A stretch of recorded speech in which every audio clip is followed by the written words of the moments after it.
Hey, what up, everybody? I hope all of y'all is having a blessed and humble day. Continue to have a blessed and humble night. This y'all shorty Rachel. I want to welcome all of y'all to the Writers for Life brings you the Let's Talk About It podcast, y'all. We're gonna be, it's gonna be random thoughts, random topics tonight. We're gonna be reacting to current news. We're gonna have some TikTok reviews and reactions. I hope all of y'all listen, man. I don't know where y'all watching from, but we from North Philly. Welcome to Philly, baby.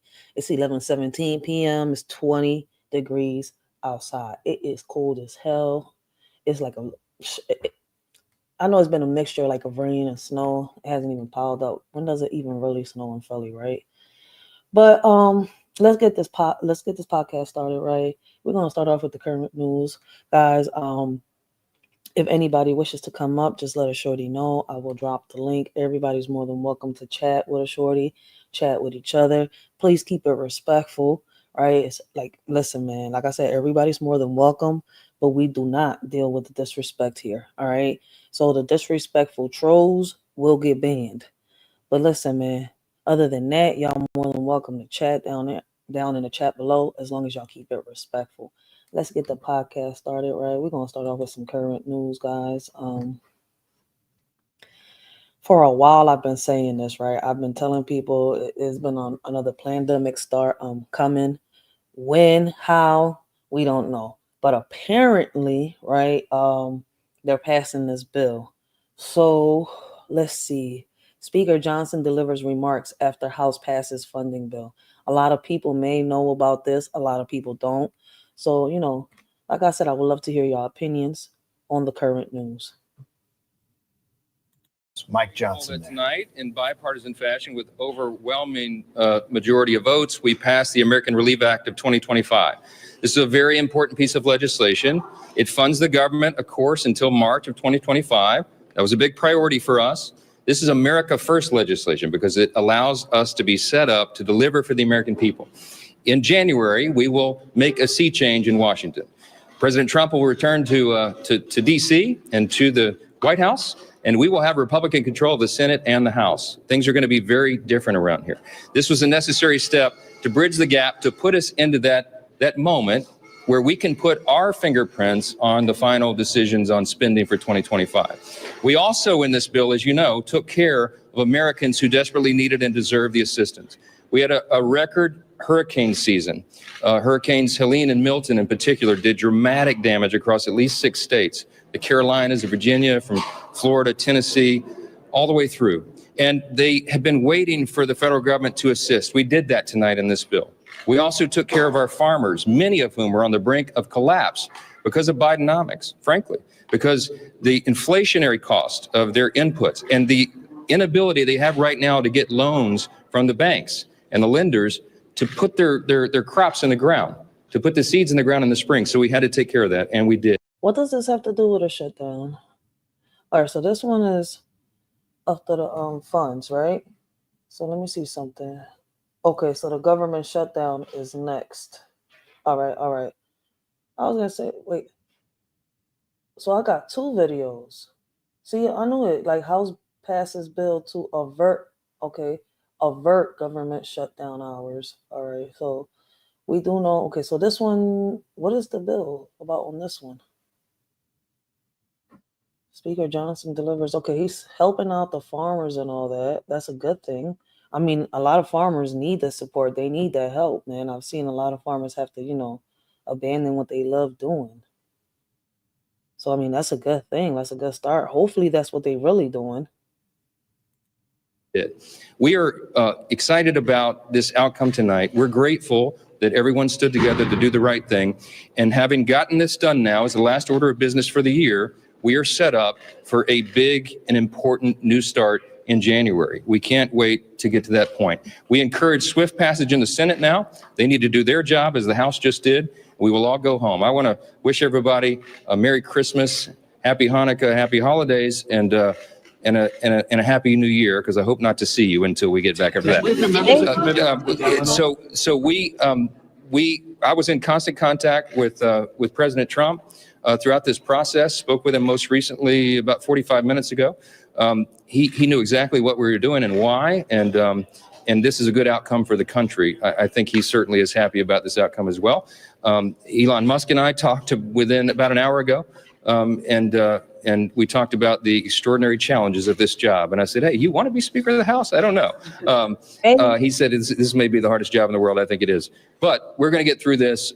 We are going to unify this country, and we are going to bring the America First agenda to the people beginning in January. We cannot wait to get started. I hope you all have. Well, all this is going to get done with the help of Elon Musk. Where are the comments at? Hardest job in the world. You have no idea what Americans do to survive. So now it's a big deal when Congress passes a bill that keeps the government open for 3 more months. We're supposed to be happy with this. So I knew I wasn't tripping. So what they like funding the farmers and all this just to, I guess, listen, I'm just trying to figure it out, right? So what they going to do what Trump did the last time? Give people like stimulus checks and stuff like that? Somebody in the comments said it's not America first, it's billionaires first. Johnson and most of Congress are extremely out of touch. Either their Constitution, Congress needs to pay cut. Johnson forgot to mention the impending region of oligarchs. I don't know what that is, but let's continue. Have a great holiday. How will this be different? All right, there he is, the Speaker of the House, Mike Johnson, after a victory lap, really. We're with Selena Wang right now, who is our senior White House correspondent covering the waterfront here in Washington, as well as in Mar-a-Lago. And Selena, there, Speaker of the House, Mike Johnson, really, you could almost hear the sigh of relief that came out of him. And as you've been pointing out, he really actually did back down both Donald Trump, who was demanding a change in the debt limit to get either eliminate or raise the debt limit, and Elon Musk, who didn't like the bill at all. And both of them were saying, let it all shut down. And Speaker Mike Johnson just kept his head down, did some ordinary politics, got the bill passed. The government's going to stay open. Everybody's going home for the holidays. Yeah, I mean, this is. Okay, so is this only going to be just for the holiday? So what y'all telling us that around March, y'all planning on shutting the government down? So this is just like a little band-aid. Y'all just holding it off. That's what this bill is for, huh? It's a tough job, as he acknowledged himself. Not only did he have to deal with the whims of Donald Trump, but this time around, he had to deal with the world's richest man, someone who is not elected into any office, Elon Musk. He had to deal with both of their demands. And it was interesting that when he was talking there at the end of his remarks, when he spoke about the very two people who he spoke to, it was President-elect Trump and Elon Musk. And what that just really emphasizes, Terry, is how Elon Musk is really. Elon Musk is involved in a lot of stuff. Like, is he in control of some shit? This new power center in politics, not just in politics, of course, but also in media, especially conservative media, with his more than 200 million followers on X.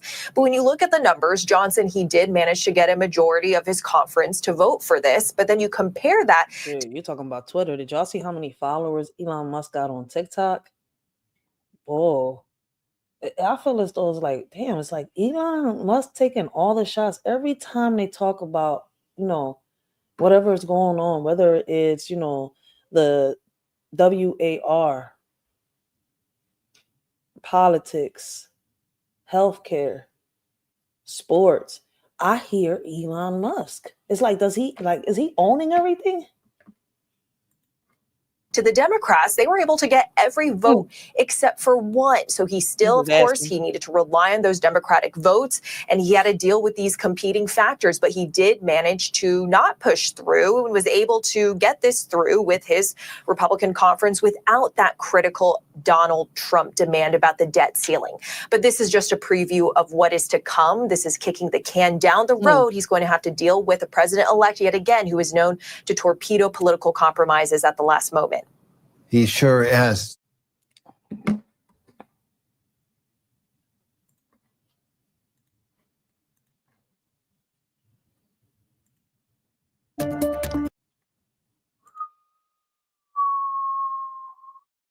So it's looking like, I guess they're trying to give people, small businesses, farmers and stuff like that, a little bit of money until they figure out this government shutdown thing.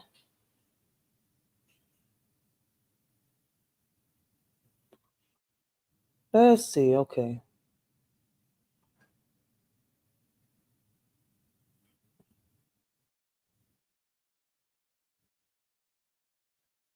Let me see. So is this another clip?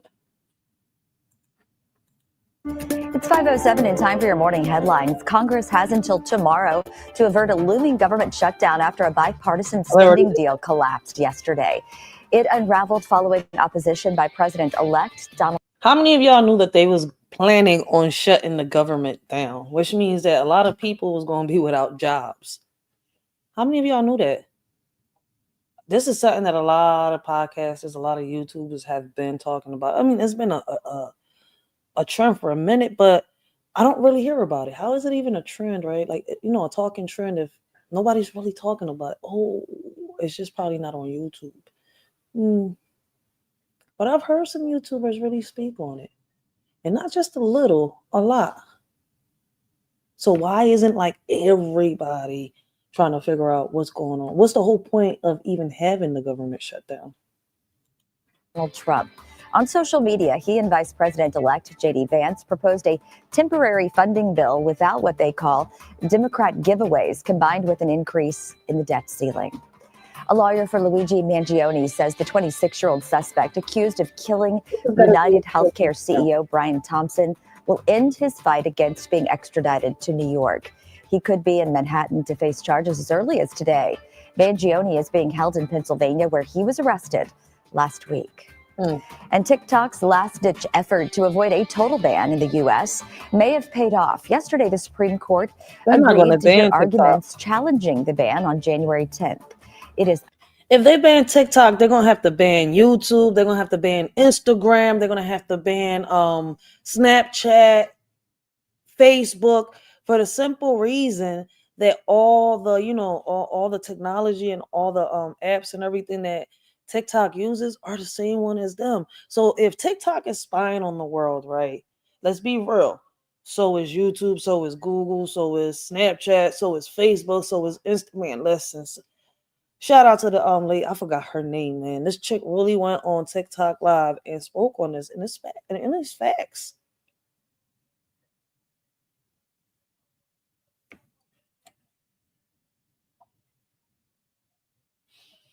Oh, that's music. I was gonna say, what the hell's going on outside?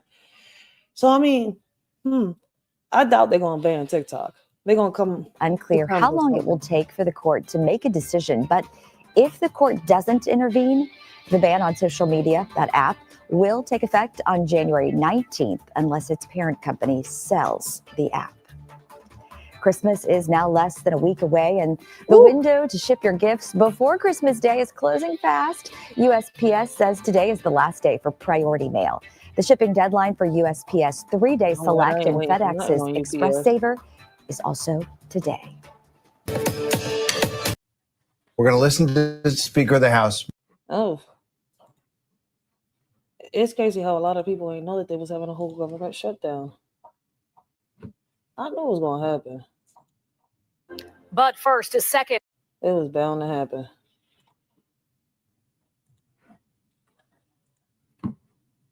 So we got a man arrested in deadly PA home invasion, went into the wrong house. How you going to the wrong house? You ain't know who house you was robbing? An arrest in a deadly home invasion on the main line. Kelvin Roberts now facing first-degree murder charges. Thanks for joining us at 5. I'm Sheba Russell. The Montgomery County District Attorney revealing the suspects chose the wrong home. The motive in this case was to steal guns, and they simply got the wrong house. Roberts and his accomplice, 41-year-old Charles Fulforth, accused of hitting the house on Meredith Road on December 8th. And Jeff, prosecutors say both suspects worked at the same junk removal service. Yes, they did. They worked together. One was the boss of the others. And clearly, says the DA, they were, in fact, looking to steal firearms. But not only did they do it in the wrong home, they did it in the wrong county. Early afternoon along the SEPTA line in Upper Moreland, police with a dog searched the area where Kelvin Roberts was chased and captured, wanted in connection with a fatal Lower Marion home invasion. Workers in a nearby business say they saw police swarm at 7:30. Maybe about 50, 60 yards from those two lights to the right, supposedly is where they got him in the woods hiding. So he's hiding back in the woods. He's hiding back in the woods. Dogs and the cops Yeah, chase him down. there was cops, like I said, on both sides of the tracks all over. Investigators say Roberts, 42, returned to Junk Luggers, his former place of work, dressed in black with a mask around his neck and carrying a pistol. This cell phone video shows police searching. Roberts of Philadelphia is now charged with murder in the first degree and robbery in the December 8th early morning home invasion on Meredith Road, leading to the shooting death of 25-year-old Andrew Gaudio and the wounding of his 61-year-old mother, Bernadette. Montgomery County's DA says Roberts and 41-year-old Charles Fulforth went to the wrong home seeking weapons. The motive in this case was to steal guns, and they simply got the wrong house. They went into the wrong house with bad intentions and shot. These dummies thought that the house that they walked into had weapons, but what made them think that that they were storing weapons in this house? Did somebody tell them somebody was storing weapons in there, or that they try to make a deal with somebody? I mean, because there's been a deal going wrong.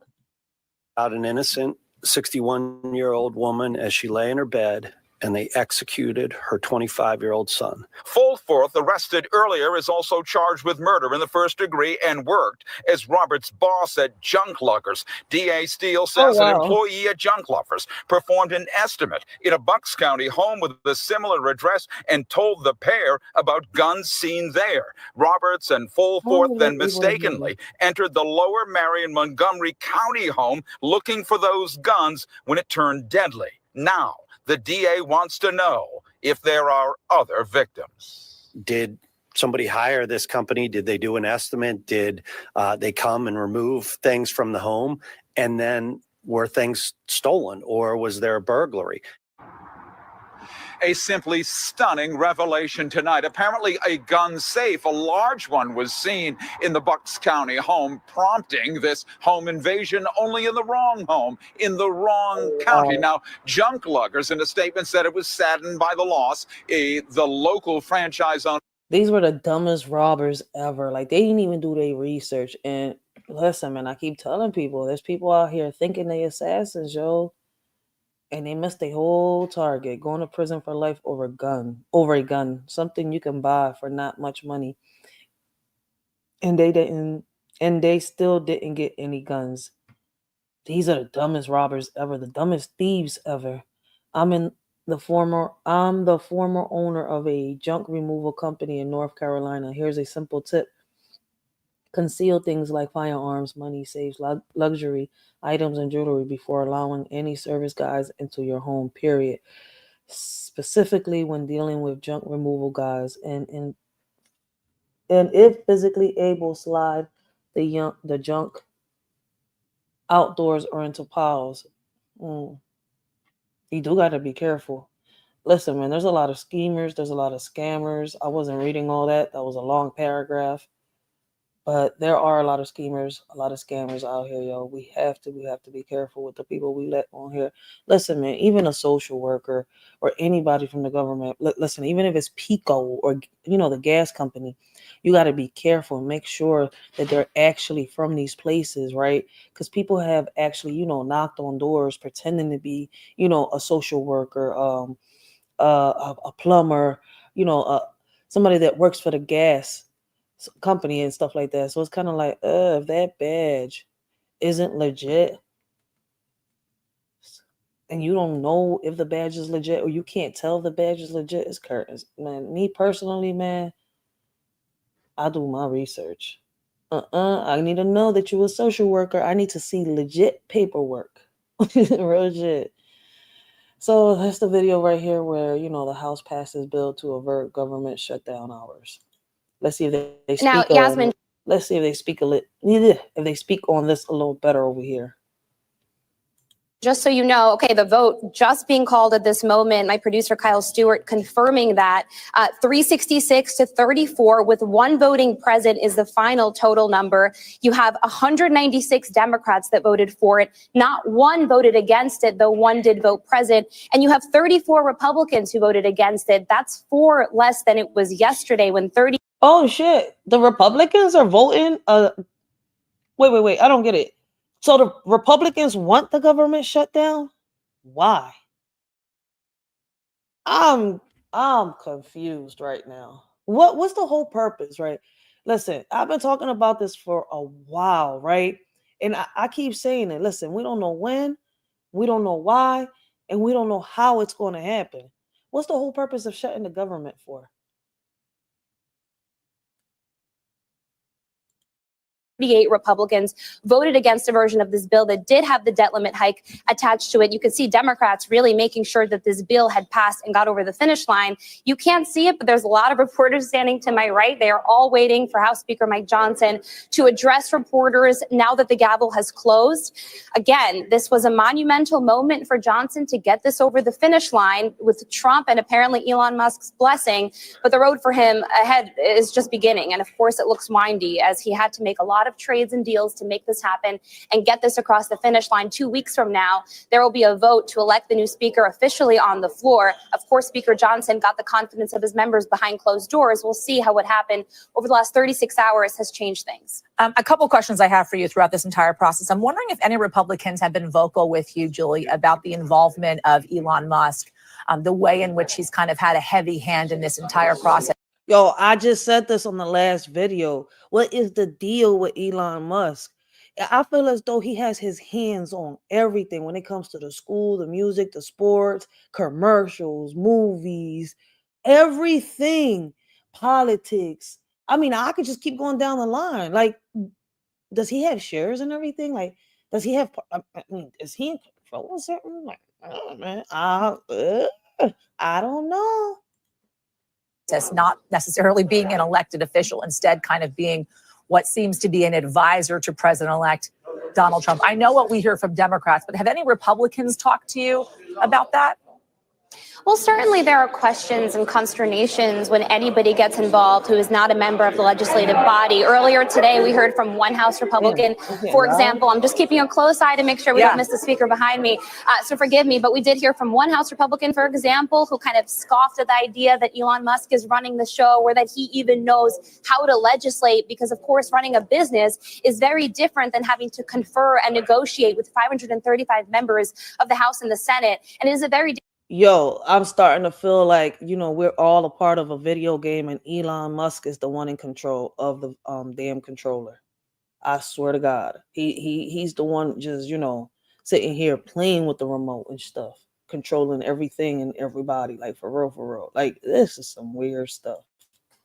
Different process. And so I do think certainly Republicans and Democrats are feeling like they don't want him to have such an outsized role in the government. They are, of course, aware that he is somebody who has the ear of the president-elect, of somebody they do not want to disappoint and anger throughout all of this. But as we've heard all day long today, they still believe that it is Trump who had the final seal on this and that 11th hour demand of lifting or getting rid of the debt ceiling entirely.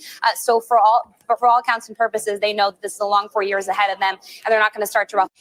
So the whole point of the government shutdown is to get rid of debts entirely, right? So I just have one question. When y'all do the government shutdown, people don't go to work. It's already bad enough that a lot of places is, putting in the robots and people are getting replaced, right? Their jobs is getting replaced, not the people. So let me rephrase that. What's the purpose of the government shutdown again? If y'all trying to, better the economy, how is people going to better themselves if they're going to be with no paychecks, no money? How they going to buy food, pay rent, pay bills and stuff like that? So is y'all going to, exempt us from our bills and rent and stuff like that when the government shutdown happens? I know the landlords, I'm glad they're doing something about the scum lords, right? Ooh, these scum lords has got something coming up for them for 2025, but damn, like, do we have to pay some deep consequences in order to see some change? Because what's the point of the government shutdown once again? ruffle feathers today. We've been watching, President-elect Trump's social media every day. He's been kind of putting posts out there, whether it's in support or against the deal that was pending and about to happen. He has been kind of more quiet today about this. Do we have any understanding from the Hill as to why he hasn't gotten more involved in today's process? Does it have anything to do with the fact that we are so close to a feasible government shutdown, obviously just a month before he's going to be inaugurated as president of the United States?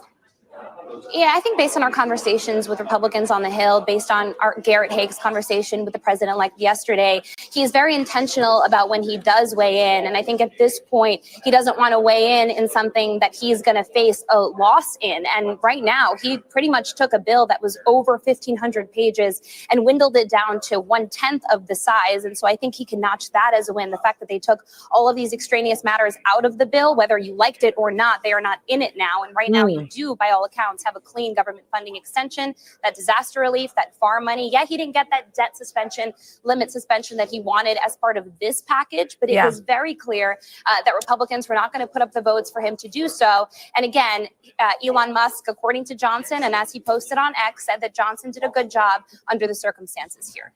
So I'm going to kind of put your reading skills to the test, because you said, right, this is a big bill. It's not that big or as big as it originally was, but I know you kind of ticked through some of it. If you can, and you mentioned it a little bit earlier, but I think it's important for folks that are watching at home, right? What is actually in this thing and what isn't in this thing? I think it's important to talk about what didn't make it in this bill. And remember, Congress doesn't function the way it's supposed to. Things are supposed to move through regular order. You're supposed to have committees involved, a committee process by which members can make their voices heard, maybe an amendment process on the floor. This isn't a new thing. This is not a 118th Congress problem. This was happening during the first Trump administration as well, of course, during Biden's term too. And so now you get to the end of the year, and typically what happens around here is you have one last-ditch effort to get all of these items in a big package, and that is what you saw happen with this bill, where members don't. I wonder how many times they've tried to shut the government down before, and we didn't know about it, and they was doing deals and doing all this behind our backs, right? And if they've been doing this for a long time, why start showing the public now?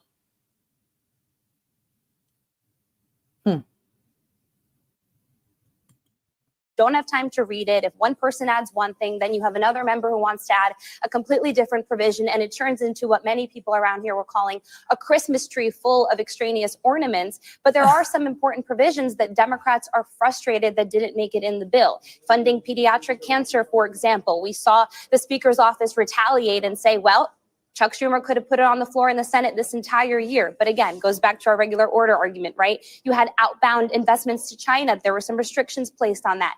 That was taken out of the bill. So you do have provisions that are not included in here that were very important to members of Congress and their constituents back home. But again, this is what happens when you need to make a deal, especially right before the holiday. I know you're waiting for Mike Johnson. I got one more for you, Julie, and then I'm going to let you go, which is the Senate. Why is this still, and you mentioned it earlier, I know, but why is this still a big question mark? You'd expect they'd want to get to the floor, they'd want to vote on this thing, and then get the heck out of Washington. Yeah, we are out of the prediction business here, especially with what we've seen over the last couple of days. And so the vibes, so to speak, are good on the other side of the Capitol. I spoke to Senator Ron Johnson, for example, who told me he doesn't believe there will be any Republicans on his side of the aisle that want to slow things down even further. But again, the way the Senate works is different than the House. You have to have an agreement from all 100 senators to speed through any procedural hurdles that they would typically need to go through to pass a bill like this. Nobody wants a government shutdown. But again, we have not had official word yet from Leader Schumer or from the whip, the vote counter on the Democratic side in the upper chamber, if they will put this on the vote on the floor, when they will put this on the floor. The fact that pretty much no Democrats voted against this bill, that is a good sign for the Senate and for Democratic leadership there to say, you know what, we're just going to put this on the floor and get it over with. It's honestly incredible. If you look at the numbers, no Democrats voted against this thing, and it was in fact Republicans that voted against the bill that was put up by their own party. Julie Sirkin, for now, go get them. Appreciate it, my friend. Thank you. Thanks for watching. Stay updated. All right, so this is my conclusion. We got 3 months to get our stuff together. Like, and what is they trying to say, that in 3 months they're really gonna, shut down the government, or is y'all going to sit here and have another debate in the Supreme Court as if, whether or not we should shut down the government or not? Listen, this is what I can say, right? I think we need to get our priorities straight, right? And get ready just in case. Like, man, stack up with food. Like I said, whatever bread you can stack that up too. And I mean money, moolah, green. Listen, like snap. Like if it's not one thing, it's another. Well, good morning. My name is Jack Stolzheimer. I'm the District Attorney of Delaware. All right, so this video is very low. I can't play this video. Give me a second, guys. This is crazy. 2 corrections officers now find themselves. They acting wild in the jails. We got correction officers wilding out too now. What's going on?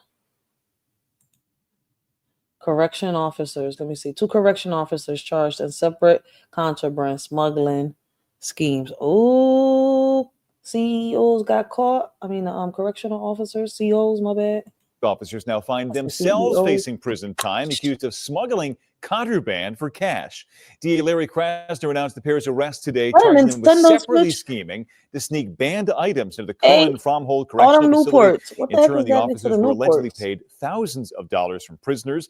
Action News reporter Leland Pinder live now in Center City. Leland, one of those 2 arrested was at the prison. Damn, yo, the comics be having it better than some of us out here. Damn, they even got these COs turning like, whoo, corrupt COs now. They got, listen, man, listen. I don't know if y'all remember the story that we covered, those that have been following me for a while. Like, y'all remember when they was smuggling chicken wings into the damn prison? I'm sitting here, I'm like, how in the world is they doing chicken wings though? Like, but the people that were smuggling went to jail for it. That's what I'm saying. I'm like, you went to jail for smuggling some chicken wings. And the funny part is how they was doing it. They had this shit on a basket, and the people inside the jail cell were fishing these Jones up. Like, you know how you go out fishing with a fishing rod? Well, yeah, the convicts were, I don't know if they was actually using a fishing rod. I doubt that. But they was literally, throwing something down to bring up the chicken and all that other stuff. I'm sitting here, you gotta be kidding me. Oh, they had weed in there and everything. But it's just the chicken. It drew everybody's attention. All that chicken y'all was in there smuggling. What the convicts be? What? They start their own little fires or something, and they got like a frying pan on that joint with some oil or something, and they could just fry their own chicken. What the heck they need? I'm about to search this up. Do convicts fry chicken in they cell? My bad. I was way off topic. Listen, that was like a random thought, and let's get back to this. Like, what in the world is going on? This morning. Yeah, Brian, that's exactly right. And DA Larry Krasner says this is an example of the important work of rooting out corruption within the prison system. Now, authorities say right now there's no information that suggests these 2 correctional officers worked together, but rather had separate schemes going at the same time. When you take money to bring contraband into a correctional institution, you endanger everyone. You create a climate and a culture of lawlessness in that prison that is completely unacceptable.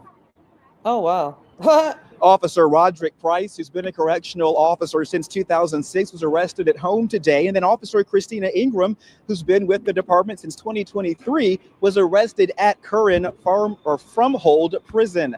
Now, authorities say this all began during the investigation of a shooting and kidnapping. Yo, that's a phone.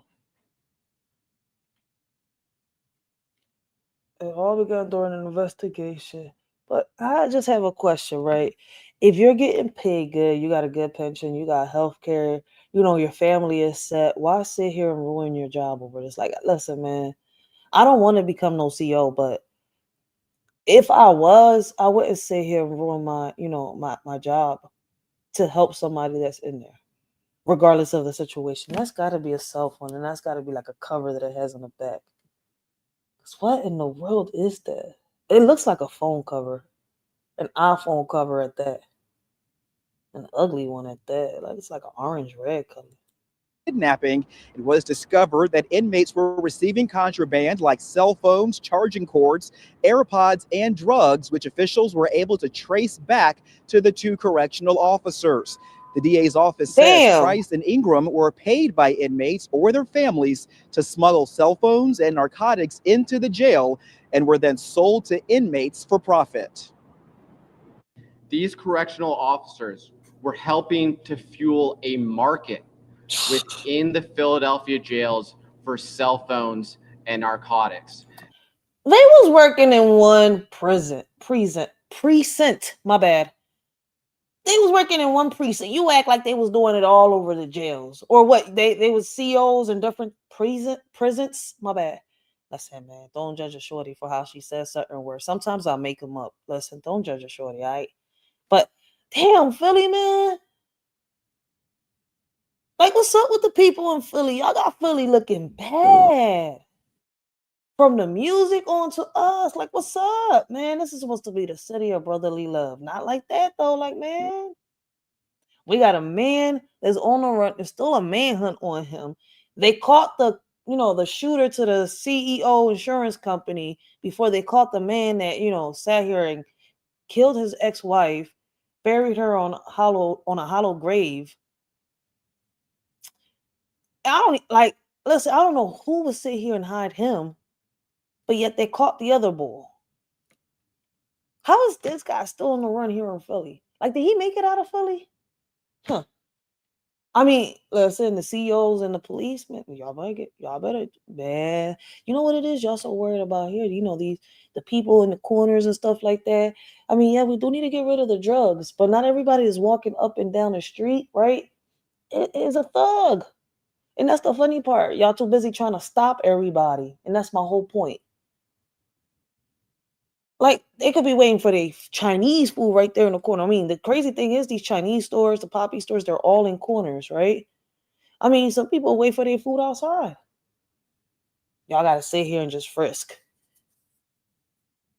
Like, let's continue. Like, what is going on? This poses a Corruption. danger to inmates, correctional officers, and the community at large. Yeah, authorities say in the past, inmates have used contraband to contact or intimidate witnesses or victims of crime, or also contact co-conspirators outside of the jail. Now, dude, in the past, inmates are still using cell phones. Listen, what planet is y'all on? What domain is y'all on? Like, dude, if you go to YouTube, you go to TikTok, you see inmates going live. Especially on TikTok, Instagram, Facebook. Facebook, they be going live like crazy. The inmates. I be wondering, I mean, and it's been going on for years. This ain't something new. What world you in? Let me know. I would like to pay it a visit. Because they're just finding out. Bullshit. some of the charges these correctional officers are facing are first-degree felonies that carry anywhere from 10 to 20 years behind bars. Live here in Center City, Leland Pender, Channel 6 Action News. Brian? Yo, he said in the past. In the past, it's all still happening. What world he in? Let me see how long I've been doing this right here. All right, we could do, a couple more videos, right? Because I want to do another live, but not tonight, not after this. Now to Yo, that is crazy, man. We want change. Change starts with us, y'all. For real, for real. Philadelphia group busts unlicensed businesses, addresses blight. Exclusive look. What is blight? Let's see what this is. an Action News exclusive, a collaborative effort to bust unlicensed businesses to address quality of life issues in the city took place yesterday. And only Action News investigative reporter Chad Pradelli was there. as the city agencies moved in. The group effort is called PPL. It includes Philadelphia Police, the Philadelphia Parking Authority, and licenses and inspections. The crackdown turned up vehicles reported stolen in an illegal auto body shop and tow yards. For 50 years, Hattie Turner has kept this curb clean. I think it's great that they're doing that. Wednesday, it was under the backdrop of a city sting. You see, I had to park on the pavement. There was nowhere to park. Nearby residents say complaints to alleged illegal businesses in their neighborhood have gone on deaf ears. I've been asking them for Damn. months now. Okay, I see what they To do. remove the cars? Yes. And they wouldn't? No. This was Oh, one, right? There you go. Shops over here. Police, the PPA, and L&I inspectors flooded the 5100 block of Warren in Parkside, Smells like a shop. where they say some illegal. Y'all gonna come and hit HP over here? Come and hit HP. We tired of all these cars on the sidewalks, you know, and stuff like that. People saying they got garages or paying for garages, but yet they cars on the sidewalk. Just like that, like just like right here. Cars parked just like this right here in HP. I mean, I've shown it plenty of times when I walk around. Like we gotta literally walk in the street because the cars are parked like this, taking up the whole sidewalk. I mean, I thought that the sidewalk was for the people to walk, not to have cars parked on the sidewalk. I mean, but I guess, but it's in front. The funny part is, right, that some of them have it in front of their garages. Open that damn garage and put the damn car in there. Or what, you store in the garage to have stuff? I mean, I'm glad, shit. Go ahead. Listen, come to HP over here. Illegal auto shops are operating, and towing operations are storing vehicles on residential streets and lots. Authorities issued cease and desist orders on 4 businesses. Towed away 45 unregistered vehicles. There's a tag on this. And recovered 4 stolen ones. It's a new day. Damn. We're coming out. We're cleaning up these vehicles, cleaning up the nuisance businesses, and we're going to make this neighborhood what it should be for the residents. Lou Gilpin came to pick up his vehicle from one. I mean, that's what you're supposed to do. That's your job. Shout out to Cheryl Parker for doing her job. My bad, y'all. Like, I don't know why I'm stuttering and mixing my words up, but I mean, I do apologize, man, and I appreciate y'all, you know, for supporting the shorty, man. One of the alleged illegal auto shops. His car had just been worked on, but it's now destined for a PPA tow yard. Did you know that this guy is allegedly operating an illegal business, though? I did not know that, sir. They knew we were coming. None of the business owners were on site, leading some to believe. Yo, y'all got little businesses and stuff out here, side hustles. Get y'all LLC. Yo, make sure y'all LLC is straight, yo. No wonder I was wondering, like, damn, what made them go and start hitting so fast? Yeah, y'all listen, y'all running illegal businesses. That's why. I mean, I'm not saying that people out here got illegal business. Come and hit HP, yo, because we tired of the bullshit. Come clean these streets over here too.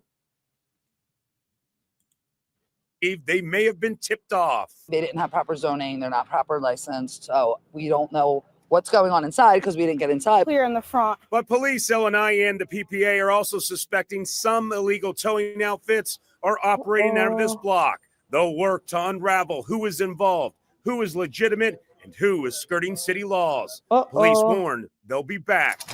We're not a one-stop pony, you know, we're not a one show. So we actually do it for compliance and just to make sure that the community sees us, they're empowered, and that their voices are heard. Hattie Turner and her neighbors are appreciative. Thank you so much. A pre-Christmas present for all the residents around here. Trust me. This is a start with everything, so hopefully it'll get better. The PPL says it now conducts these operations several times a month as part of Mayor Cheryl Parker's new initiative to clean up the city. I'm Action News investigative reporter Chad Pradelli, Channel 6 Action News. Like I said, man, shout out to Cheryl Parker, yo. She's been doing her thing. She's been doing what she said she's going to do. She said she's going to clean the streets of Philadelphia, and she's been doing it. There is a bill to avert a government shutdown. All right, we just got updated on that. Let me see. So we got a pastor. Okay, a pastor arrested and charged. Did we already react to this? I don't know. But let's do it. We begin with a Tulsa pastor charged with. So we got a pastor arrested for the unbelievable crime. All right, so, okay, let's see. We know pastors are known to do so many things, right? All right, let's see what this pastor got arrested for. Guys, oh, damn it. In my description, right, it's my email, it's my Instagram for those of y'all that want to send a shorty videos for her to review and react to. Listen, I appreciate everybody that sends me every video. All right, so let's find out what this pastor is being charged for. Raping his own daughter. And tonight she tells us coming forward is key. The pastor. Oh, wow. I wasn't expecting that. I mean, I'm not shocked. I just wasn't expecting that. That's parents doing that to their kids, man. I can't, like, yo.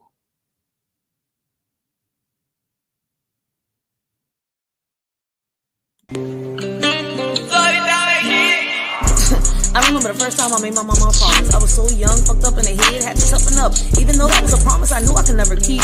Just peep, cause this is deep. Mama, I try to reach. Why you try to preach? You knew he was nothing but a leech. He was just like Adam, but instead of the apple, he grabbed the fruit of your leaves, and to him they tasted like peach. That's when I knew that promises were meant to be broken if they don't come from the heart. Damn, that's fucked up, mama. You put your child in the middle of your problems. You put your whole world on your child's shoulder, not once thinking that in the future she'll have her own burdens. She screamed, "Mama, please," while she begged on her knees. Let my protector come back into my life with her wrist sliced in the air. God, please. As time passed by, she learned what a curse and a blessing was, and now she is blessed to be. This message is not for all parents, but if the shoe fits.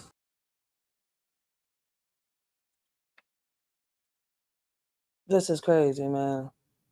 So this pastor is charged for raping his child. Listen, man, listen.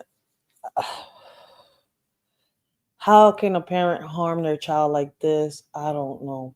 Unfortunately, it does happen. Him doing this to his child, traumatizing his child like this. Listen, she's going to need a lot of therapy. But y'all know what I say, yo. We building caskets up in this, John, because there's no cure for these pedophiles. There's no cure for these predators, yo.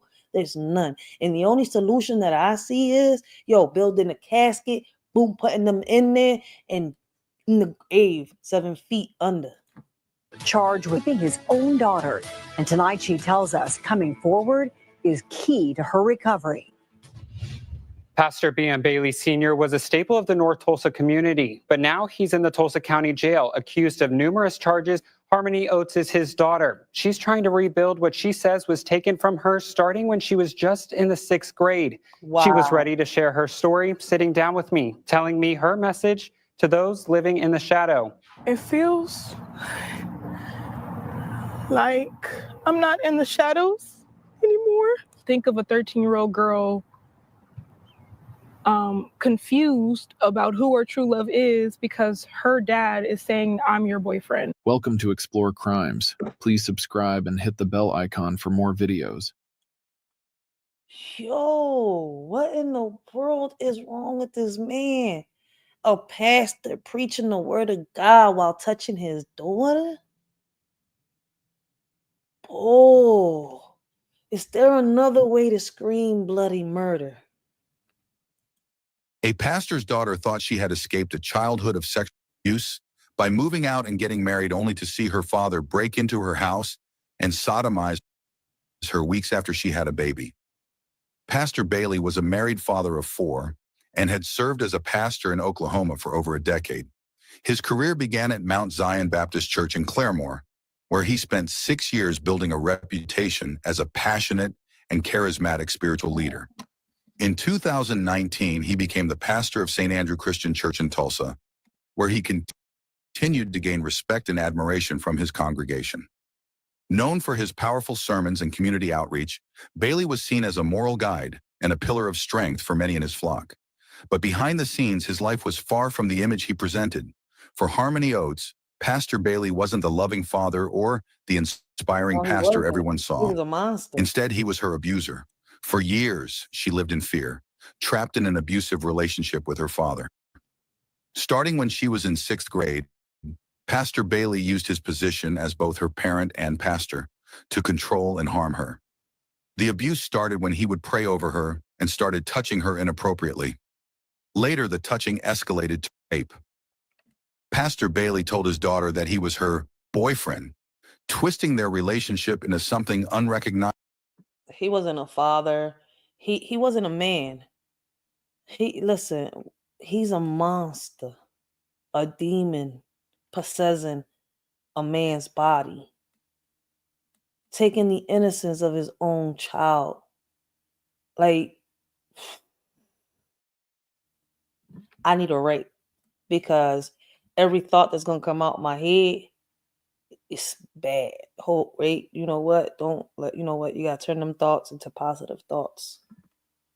Cause we building caskets up in this John. He was supposed to protect his daughter, not harm his daughter. Like, he ain't shit. Advisable to justify his abuse. He further manipulated her by warning that if she ever revealed the truth, she would unleash a total catastrophe to the whole kingdom of God. And then he used God. Yo, listen, you see what's crazy, right? I have a video uploaded. I have a few videos uploaded of the man versus bear, right? And I've noticed that a lot of people seem to get the concept of the topic wrong, right? And as a survivor, right? Somebody that has survived, right? I'm a warrior. I'm a surviving warrior. And my past was dark. What's crazy is, right? I understand that concept, right? And a lot of men or, a lot of women have taken this to, a whole nother level. Why? I don't understand. But I want y'all to listen to this in like the man versus bear in a poem. And maybe a lot of y'all might understand. We're going to get right back to this. But listen, right? What's crazy when, the women choose bear over the man, right? It's not because, they don't know that the bear is going to sit here and, scratch him up, bite him. Like, they know what the consequences are. The question is, right, when you go into a man's territory, do we know what you're walking into? I mean, it's vice versa too. But listen to this. The bear would see me as a human being. It wouldn't get me blacked out, so I had no idea what I was doing. People won't ask me what I was wearing when it attacked me. I won't have to see the bear in family reunions. The bear wouldn't apologize after and promise to never do it again. It wouldn't take videos and send it to his friends. The bear would unalive the body, but the man would destroy my soul. The bear wouldn't clean me up and tell me not to tell mummy. The bear wouldn't ask me to trust him and tell me it's just a game. It wouldn't try to find me and do it again. The bear would leave my body alone after. It would ignore the times I said no because he doesn't understand me, not because he doesn't care about it. It wouldn't gaslight me into thinking it was all in my head and that I'm crazy. Or if men are offended by the fact that women would rather be in the woods alone than with the bear, it just goes to show their selfishness and how when men are used to privilege, realism feels like oppression. I mean, as just said, like I said again, the whole concept of man versus bear, right? And the women choosing the bear is not because, they fear the bear less. It's because that, in reality, when you walking into a cave and there's a bear in there, you know what the consequences are behind that. But when you're walking into a man's territory, you never know what the consequences are behind that. He made her believe that exposing him would not only destroy their family, but also harm the church. Harmony felt isolated and powerless. The man she should have been able to trust most in the world was the one hurting her, and his role as a pastor made her feel like no one would believe her if she spoke up. She carried the burden of his abuse for years, even after she moved out, got married, and had a child. Pastor Bailey continued to manipulate and intimidate her. The abuse continued into adulthood, where Pastor Bailey reportedly entered her home unannounced, pushed her to the floor, and sodomized her after she gave birth. It is also reported that even after this incident, He would often visit his daughter's residence and look through her windows. She finally opened up to her husband about her father's actions. Her husband responded with empathy and unwavering support. He listened as she recounted the years of manipulation and abuse she endured, encouraging her to take steps to confront the past. His encouragement was the first spark of hope that allowed Harmony to see a way forward, a path that included justice and healing. After opening up to her husband, Harmony decided to tell her older brother. She revealed the traumatic experiences she had kept hidden for so long. Her brother, deeply moved by her courage, urged her to speak with their mother. He believed their mother needed to know the truth and could provide the additional support Harmony would need to take action. Taking her brother's advice, Harmony sat down with her mother, Erika, and told her everything. It was a heartbreaking moment, but her mother believed her without hesitation. Erika stood by Harmony.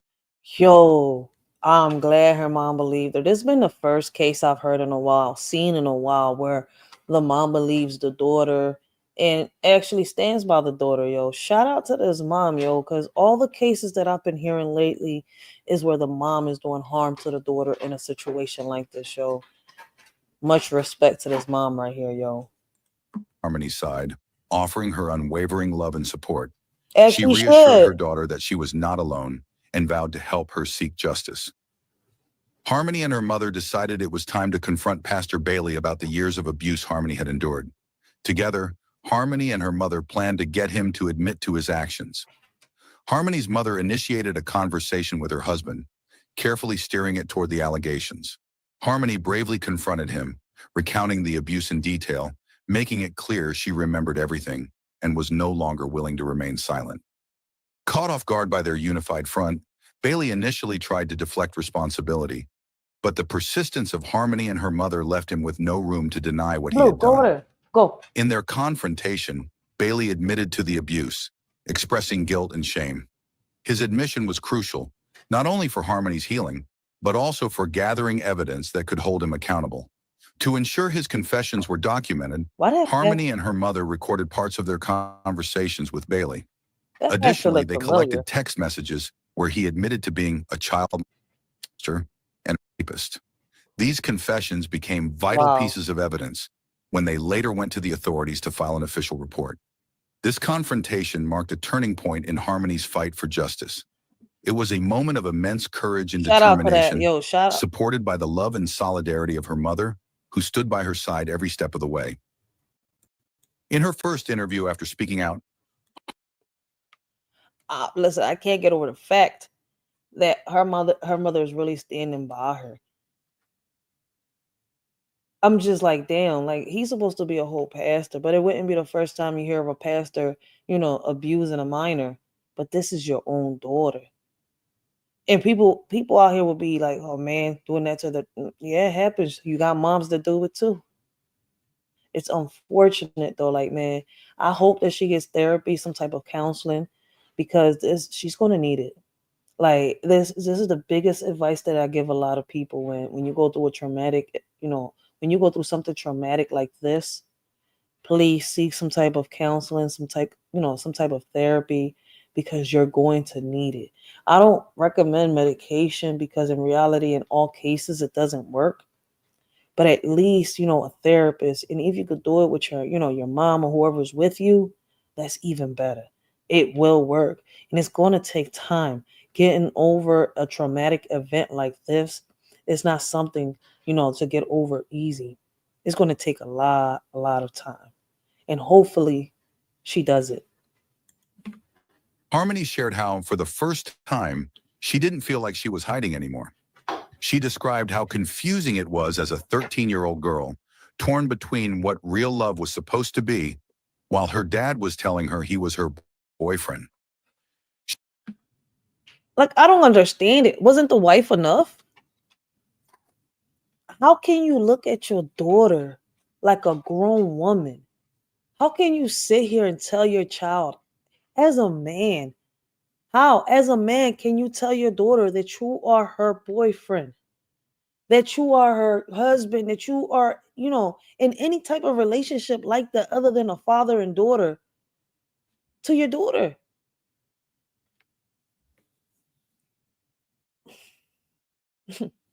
You gotta be careful with these pastors, man.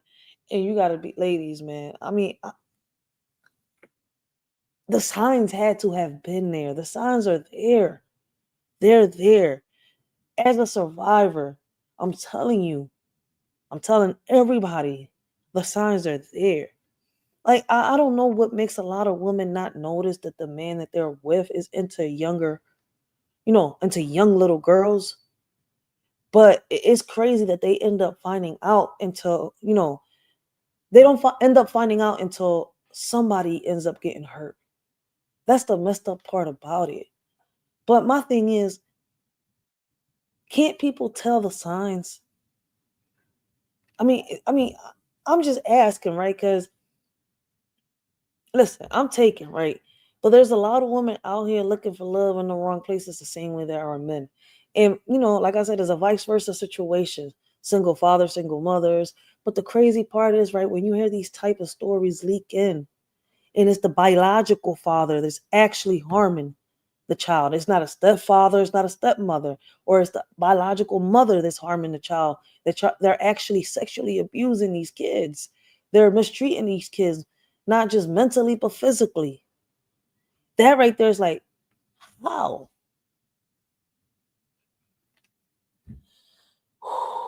I feel like, Sodom and Gomorrah is happening at the same time with, other verses of the Bible. I mean, I'm not saying that I believe in the Bible. What I'm trying to say is, right, that either we're imitating the Bible, or the Bible, right, was warning us about what's going to happen in the future. I see it as a guide, because I believe in God, nothing more, nothing less. I don't even have a religion. I don't know. Let's She continue. revealed how years of manipulation left her with many unanswered questions, which is part of the reason why she wanted to speak out now. She used to call him her best friend to hide the truth of what was really happening. But now she's starting to see things more clearly. By sharing her story, she feels like she's stepped out of the darkness and become a survivor.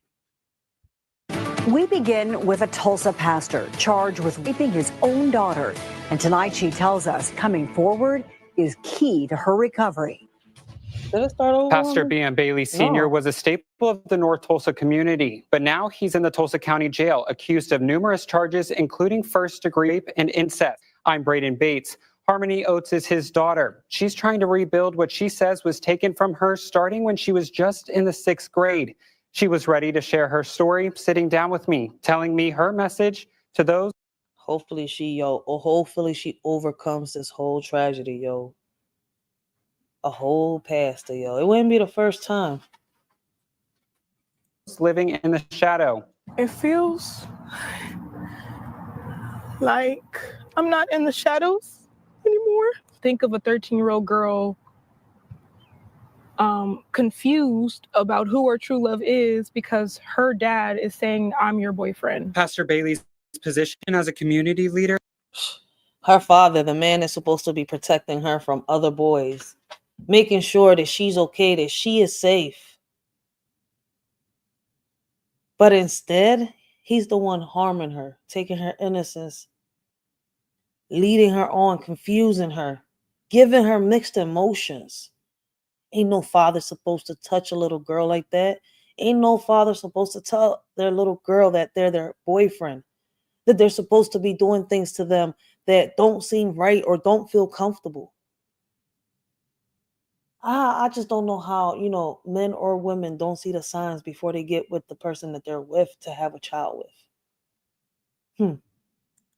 There was something that challenged Oates. I knew how to set a boundary, but whenever he's your father and whenever he's a pastor and whenever he has this authority and he has a record, it's like, you say no, but what does your no mean? She says she was alone, suffering in silence as her father inappropriately touched her. He would pray over me at first, but he would do a lot of touching while he was praying. She says the years of manipulating made her ask questions. The thing is, whenever I was a kid, I separated my dad from who he was. I had to. That's the only way I survived. I would call him my best friend, only to hide the reality of what I was living. She tells me she first told her husband, an older brother, then had the difficult conversation with her mom.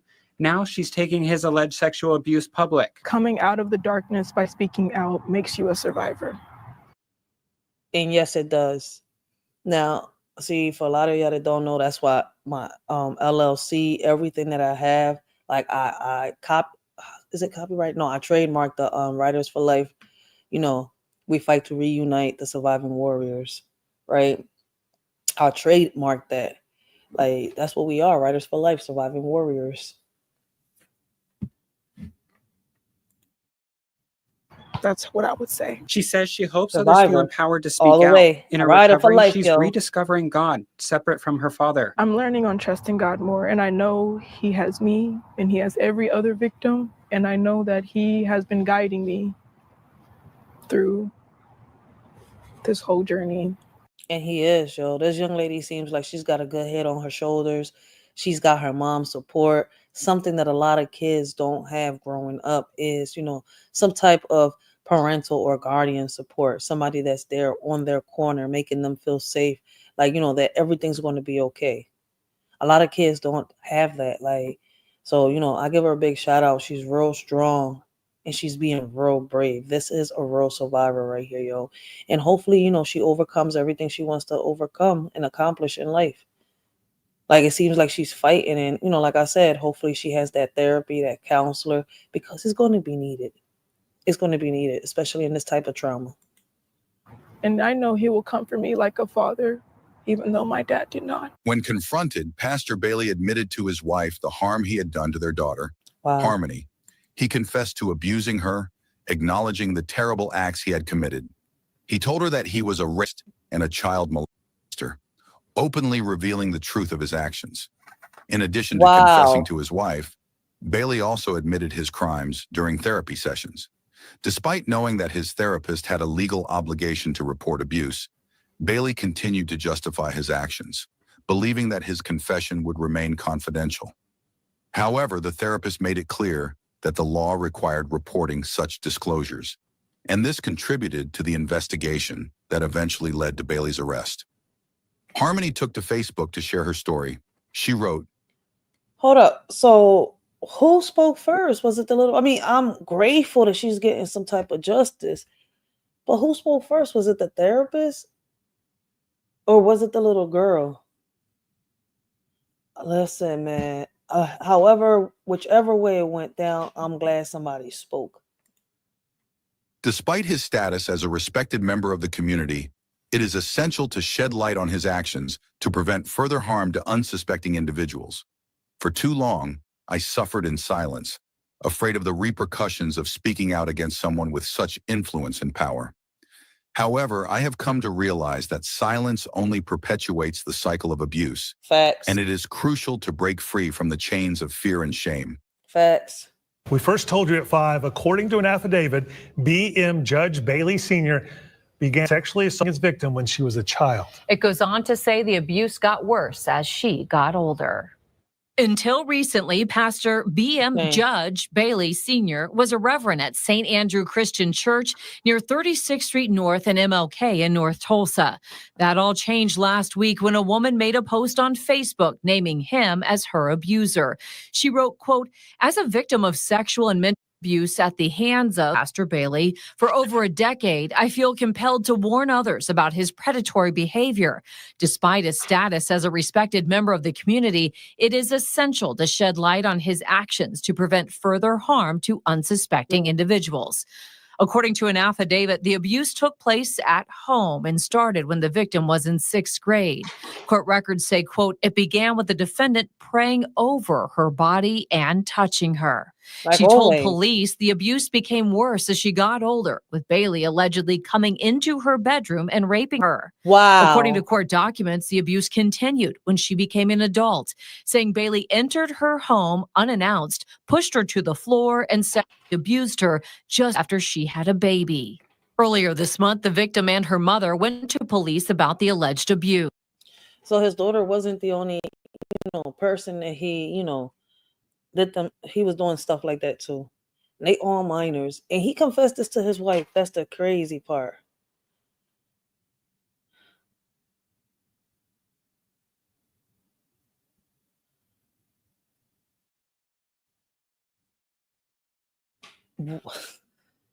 Yo, I'm telling you, the only thing that we could do is build a casket, yo. Because listen, man. Boy, you know what? Let's continue because I already got 2 videos with a strike on it, all right? 2 videos. So I gotta watch what I say. I really do. Like, I just sometimes like, yo, listen, man. I just get so passionate. I feel like, yo, man, we building caskets in this. We building caskets in this zone for all predators, man. Like, I just don't get it. Like, with all the women, all the men out here that is grown, they gotta go fishing in the sea for the little, for the little baby fishes.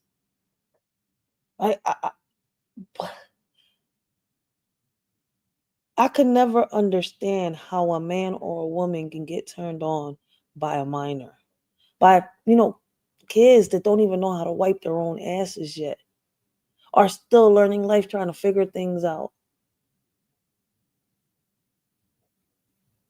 Like, I don't understand what turns a grown man or a woman on when it comes to a child. And I feel as though there's only one cure. Once again, like, this man doesn't care. He's not going to change. He ain't the first person like this either. And the crazy part is, right, I want y'all to understand. A lot of them start off by just looking. That's what's crazy. That's the first sign, the way they look at the kids. And some of them, try to control themselves, right? And try to wait until the kids get to, a certain age, right? I've heard the story, seen and been in therapy with, people that have been through it. Like, they'll wait. But some of them can't control that urge. And what's crazy, right? There's different names for all this. What's crazy, some of them, right, when they can't control that urge, that's where the touching, the groping, and all that starts. What's crazy, it all starts with grooming. People think, oh, no, they're grooming a child, nothing's going to happen. They're just, what? When they can't get what they want from that child ends up unalived. Have y'all seen how bad these stories can get? That's why I'm sitting here like, it's so many signs. And I don't know if it's only the victims that can sit here and say it and bring awareness to it, but I think that every adult, right, that looks at another adult in the face should be able to see when there's something wrong in a man or a woman. And what I mean by the way they look at people, the way, they carry themselves with the behavior and all. It's like you could tell when a man is into another man. Sometimes it's hard for them to hide it. I mean, you could be in your head trying to guess it or figure it out. You could ask a question. Some of them be on the DL with it. Same thing with the women. Shit is crazy. Let's continue. The affidavit shows some of their text messages with Bailey, with him saying, quote, "I am an adulterer. I am a child molester. I am a rapist." Wow. Investigators say in another message, Bailey confessed to watching pornography involving incest and said, quote, he felt justified in acting out what was shown in the pornography because it was what people do. Police also say they have recordings. Yo, this is crazy. Like, I know there's all types of pornography out there, but they got incest pornography. I didn't even, listen, what in the world? Why is pornography even needed? I mean, I get it. People got urges and stuff like that. But I've seen it. It's been scientifically proven that some of these people, some of these perverts, right, when they can't actually get the real thing, they go out looking for the real thing. So it's kind of like, what in these videos out here that people get paid so much money for doing, wouldn't that be making the situation even worse in certain situations? I mean,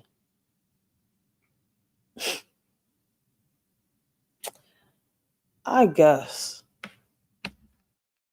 This is crazy. And additional witness statements to corroborate the victim's story.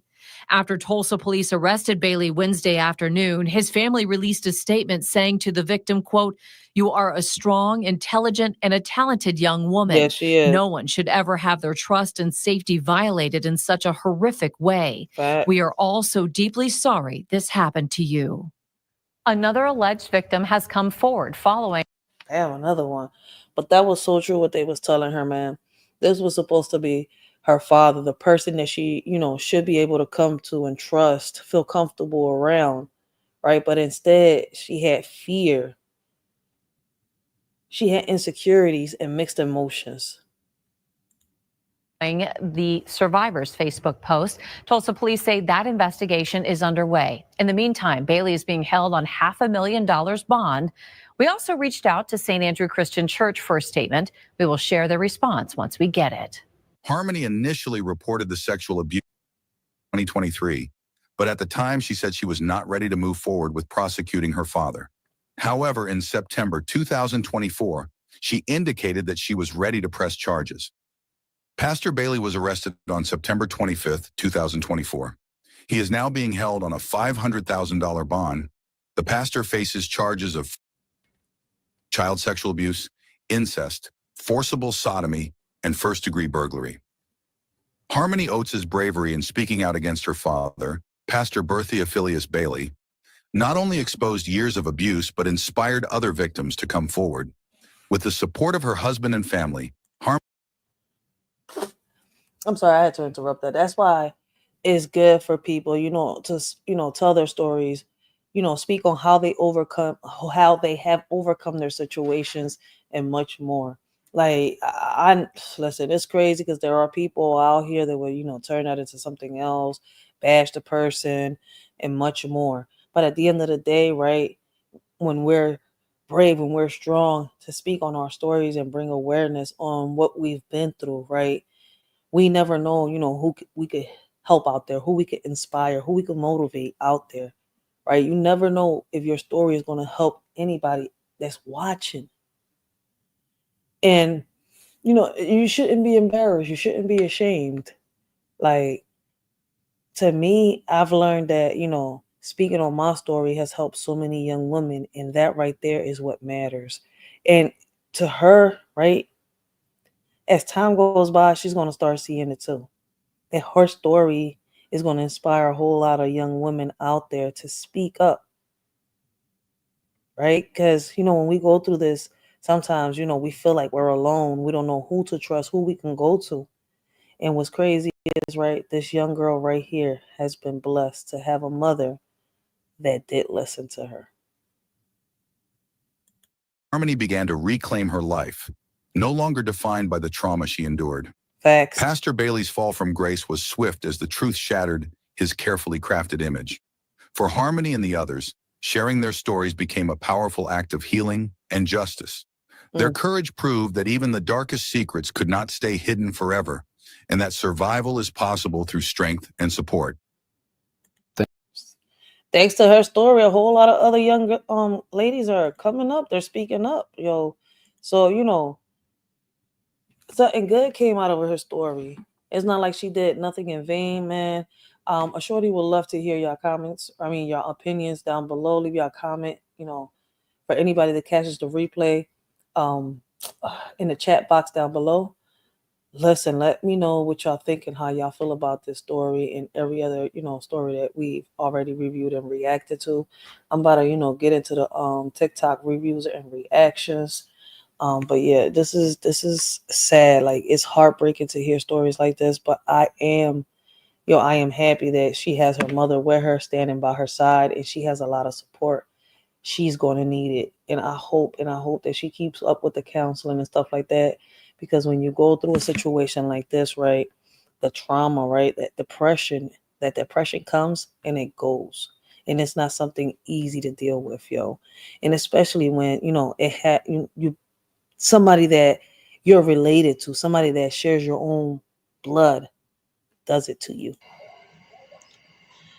In a family of tradition, I stand out like a sore thumb. Born into the wrong lineage, feeling like I'm on the run, surrounded by expectations that I can never meet, yearning for a different fate, longing for a retreat, mismatched with my bloodline, an outsider in my own home, struggling to find my place, feeling lost all alone, dreaming of a different life where I can truly be free, cursed with this legacy that never quite fits me.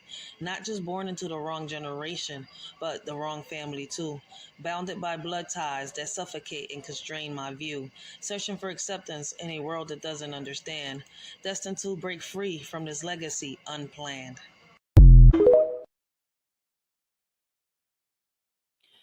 But one thing I can sit here and tell y'all is that this young lady is going to figure it out.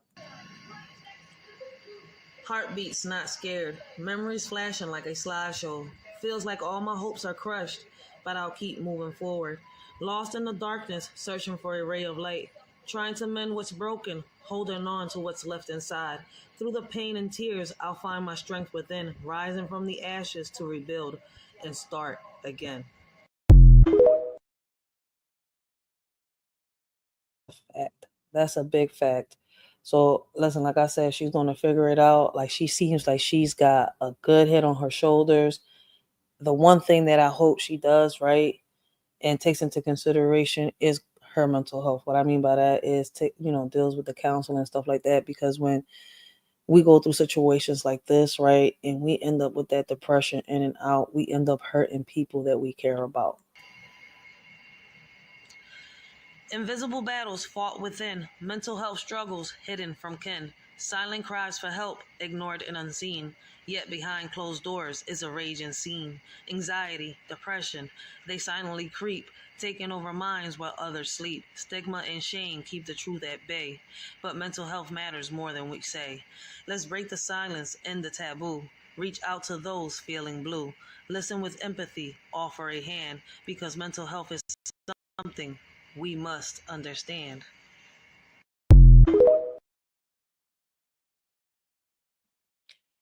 Mental health is going to be something that she's going to be dealing with for a long time. And in these type of traumas, once again, I suggest that anybody that deals with this, goes through this, please get some type of counseling.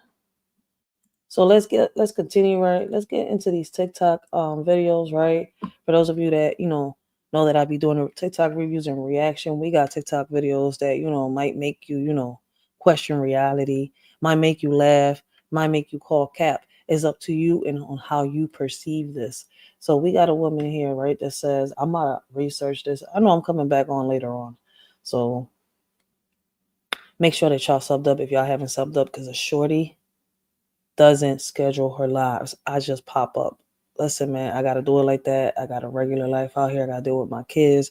So when I get the time, I come and do this with y'all. And I appreciate all my day one subscribers and my new subscribers, because if it wasn't for y'all, I wouldn't be here today. I wouldn't have made it this far. So we got a TikToker, right, that says that 2 African-American high school girls solved the Pythagorean theorem that's 2,000 years old. Uh-oh.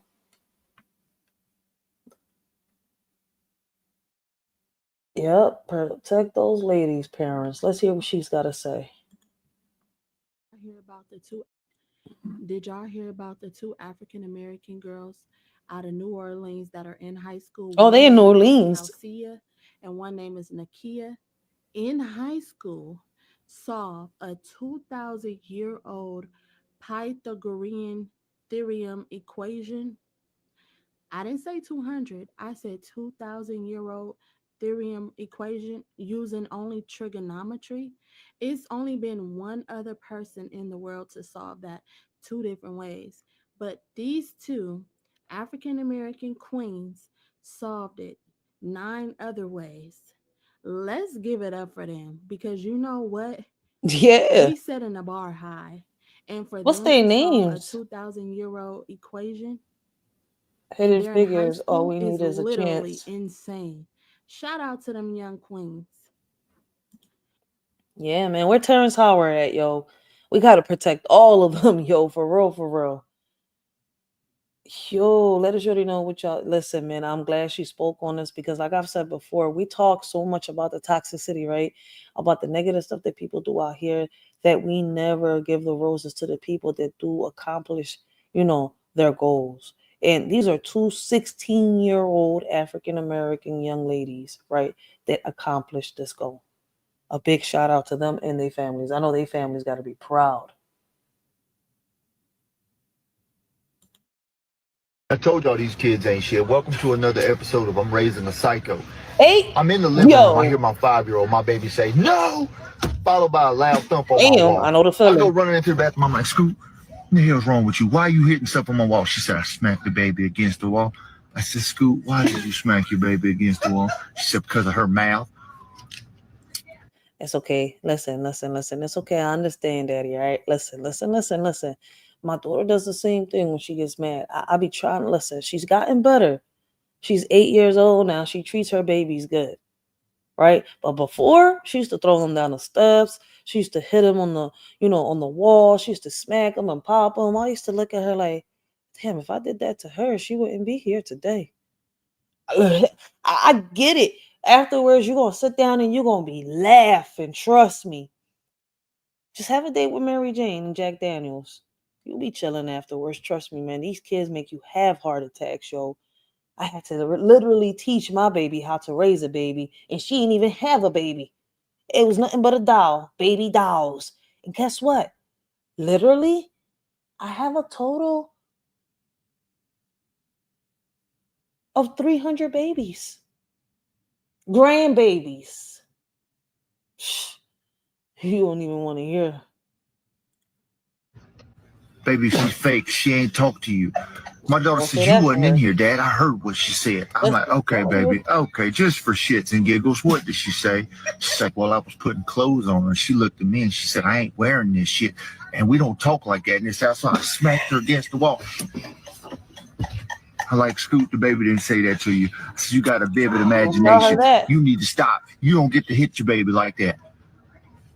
When I tell you this little girl looked at me and she said, Dad, you raise your kids the way you want to, and I'll raise mine the way I want to. I'm about to raise you right now, up against this wall when I whoop your little ass. I'll be telling people, you see that? You heard how he sounded? Just like a police officer. That's how these kids be making you feel like you a whole officer. Damn, man. And sometimes I'll be playing Ice Cube. Police. Right? And it's like, the next minute I'm actually, what I'm saying, you two, sit down. What I tell you? If you move, did I tell you not to? What I say? Boy, these kids, they be having you, listen. You don't get to say something else. I told y'all these kids ain't. Shit, they said have sex. It'll be fun. They ain't say, oh, there's going to be deep consequences after you have sex.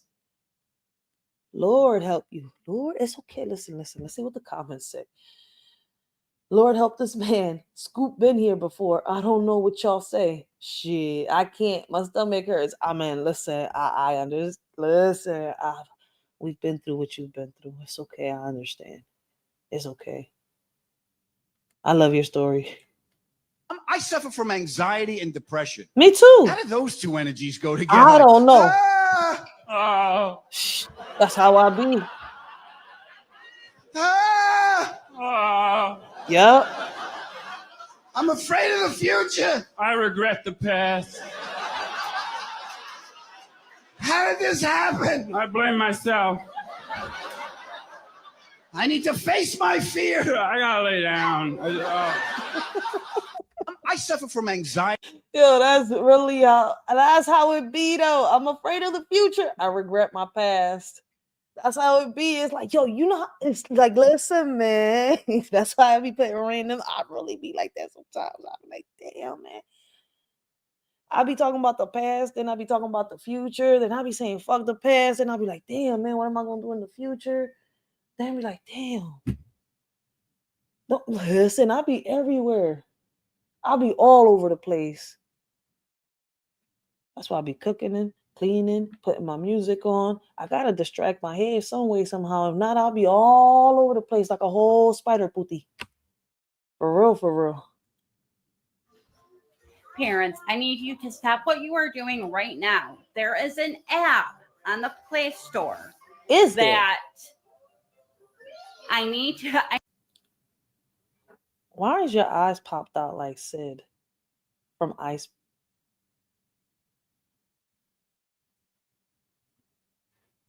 I need to figure out what this app is or what. Okay, so my 6-year-old just came up to me and she was looking at me with a strange look in her eyes. And I said, what's wrong? What's wrong? She said, I'm looking at the comments. Somebody's saying that it's Talking Angela. Google it and look at. Listen, I've seen Talking Angela.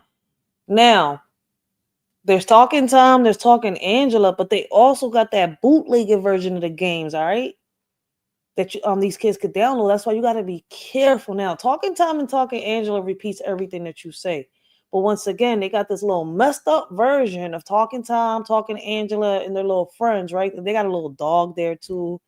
I forgot what the other one was, but I think it's like 2 or 3 dogs. Listen, don't give me the lie, but it's a couple animals, right? And what they do is they really just imitate what you say. They repeat everything you say, but they got this messed up app, this little messed up game version of, like this little twisted version of them, right? Where I think that they're telling the kids, to do outlandish things, and one of them actually told the child to go unalive their parents.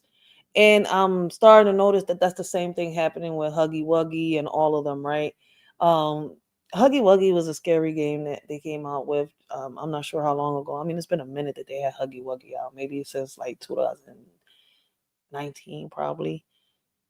If I'm not mistaken, probably a little before. But as far as I can remember, I know 2019 and up. But they got these little apps, right? That got the twisted version of these games, right? Like with the Huggy Wuggy, it'll make it 10 times scarier and tell the kids or whoever is playing it to do stuff. But the original versions of these apps ain't supposed to be doing what these, other apps are doing. So you got to be extremely careful, with what your kids download on these apps, yo. Blessings. We got the beautiful Miss Chicago in the building. Blessings, Miss Chicago. Hope you having a blessed and humble morning, yo. Yep. It's 12:48 a.m. in the morning here in Philly. 20 degrees outside. Will it snow some more? I hope it does. I got this mean headache, so I'm not even going to be on here much longer, but I will be on here this afternoon, man. But this headache got to go somewhere. said, can you happy? I said, what? She said, can you happy? I'm like, well, what are you talking about? And she said, well, the game is telling me that I have to, my mom.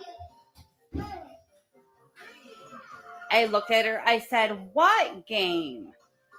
And she said, the game on my phone. Now, she has a play phone that is my old phone, so she can use it when we are at home with Wi-Fi. She is not allowed YouTube. She is not allowed Snapchat.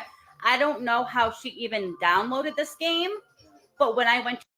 But ma'am, your daughter's 6 years old, and you have her with technology.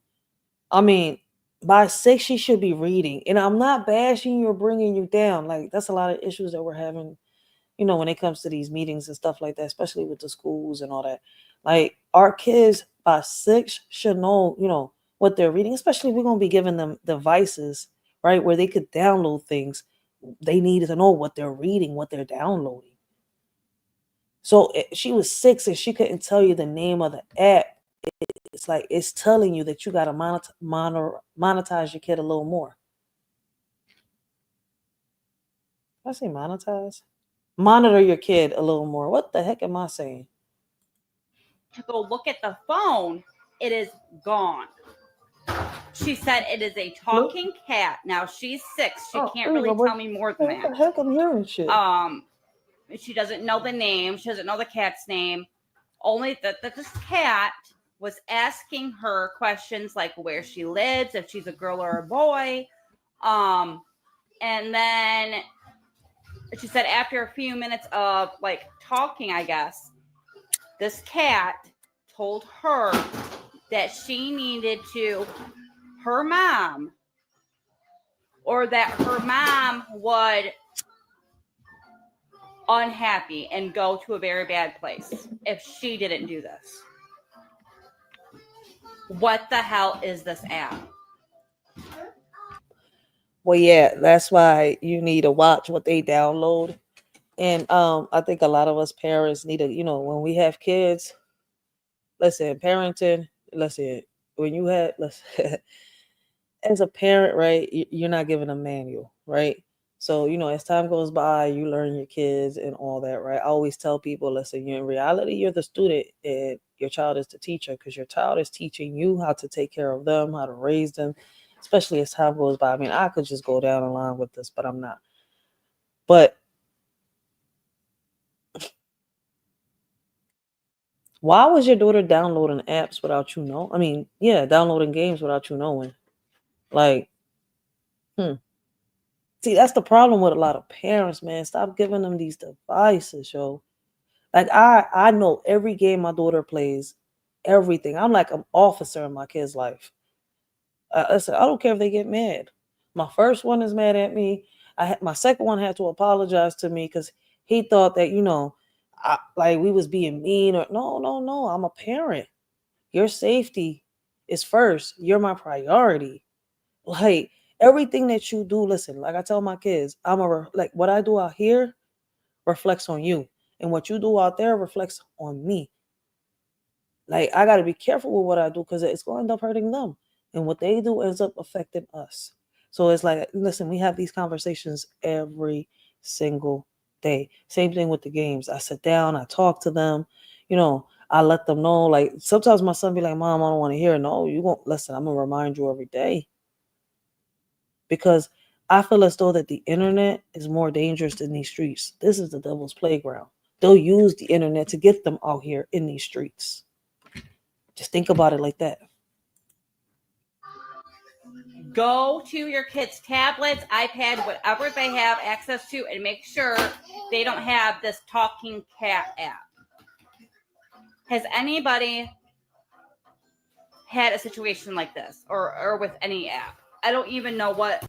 Parents have had a situation like that, but it's not with Talking Tom or Talking Angela, and it's been with I call it a bootlegger version, right? Because somebody decided to sit here and re-imitate this game, right? Remake this game. I don't know what you want to say or how to put it into words, right? And make a messed up version of it. So as a parent, you got to be careful with what your kids download. Make sure they know how to read so they can come and tell you, look, this is what I downloaded. I'm not trying to be an itch. I'm not trying to be mean. But at the end of the day, it's like, damn, come on, man. Our kids are getting a certain age and they still don't know how to read. Talking Tom is not that hard to read. Talking maybe Angela, but shit.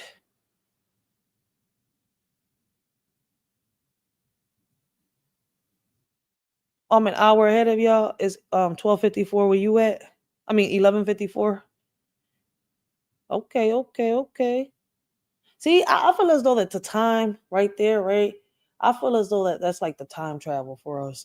Because in certain places, the time is behind. In certain places, the time is ahead. And sometimes it's ahead by a couple hours or behind a couple hours. I wonder. It's like if I'm going to Chicago, I'm time traveling. Or if I go to, Cali and other places like that. Because of the, the hour difference. It gets me to think.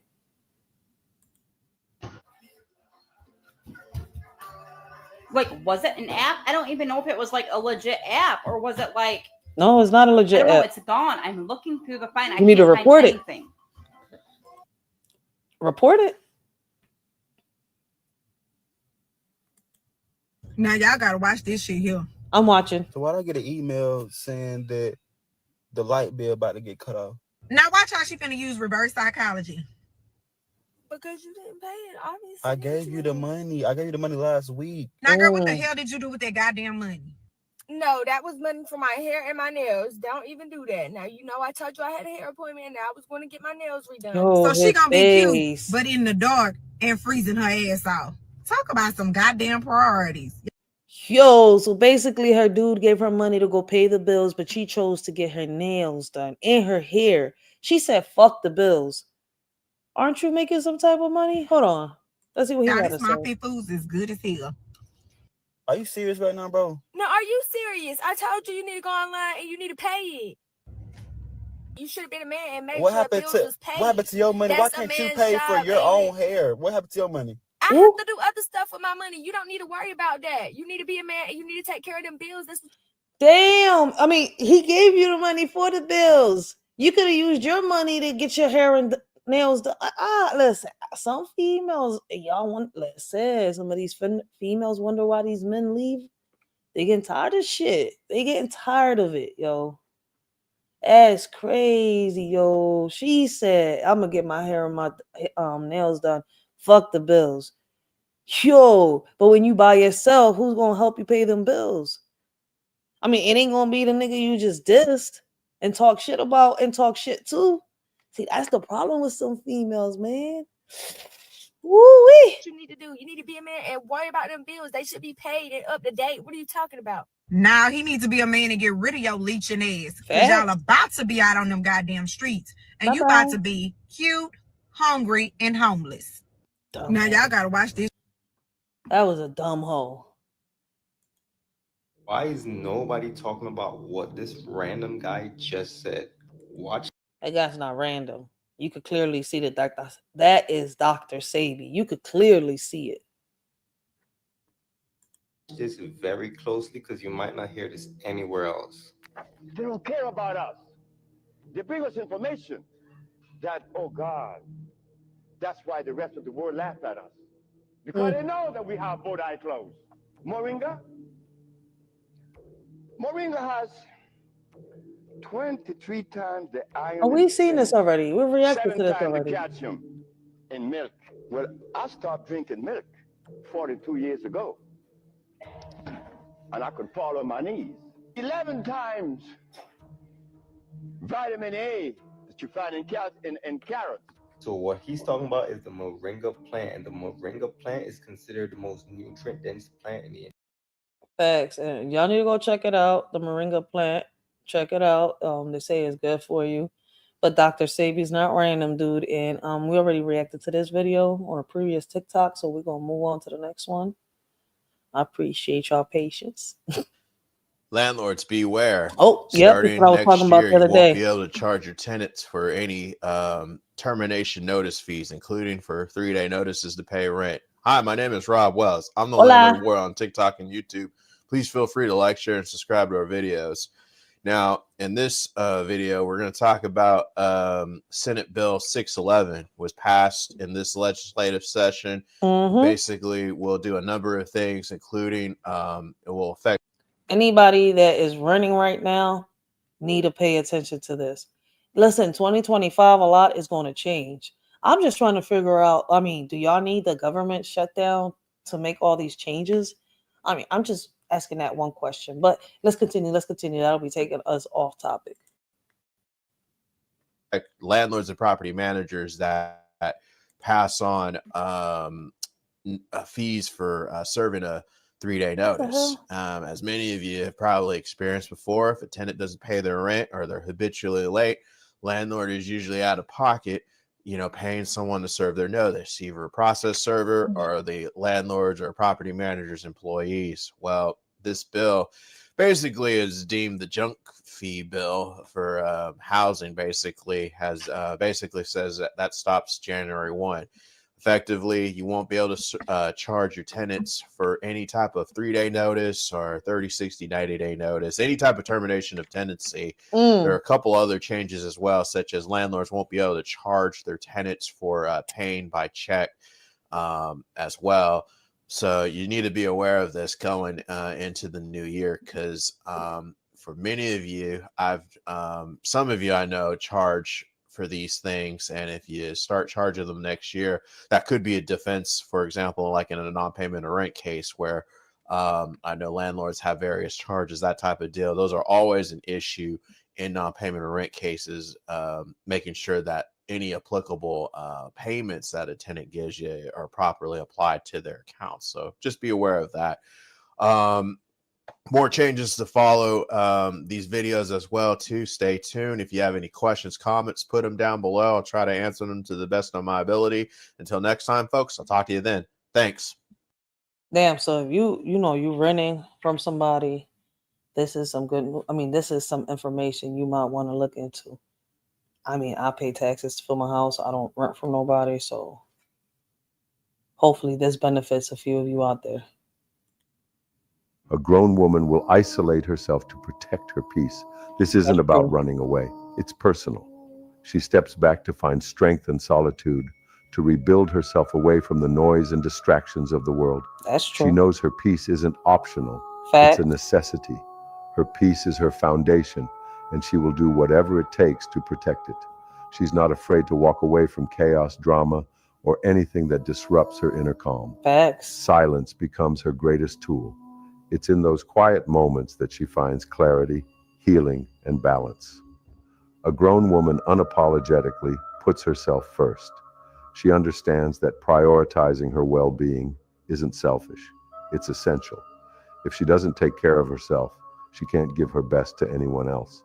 So she'll choose peace over chaos, calm over conflict, and herself over anyone who tries to disturb her harmony. It's not about being cold. It's about being wise. A grown woman knows her value, and she'll never compromise it for anyone or anything. Shit, that's so true, man. Listen, there's a reason I call myself a cave woman. I do my best thinking. I do my best everything when I'm alone, by myself.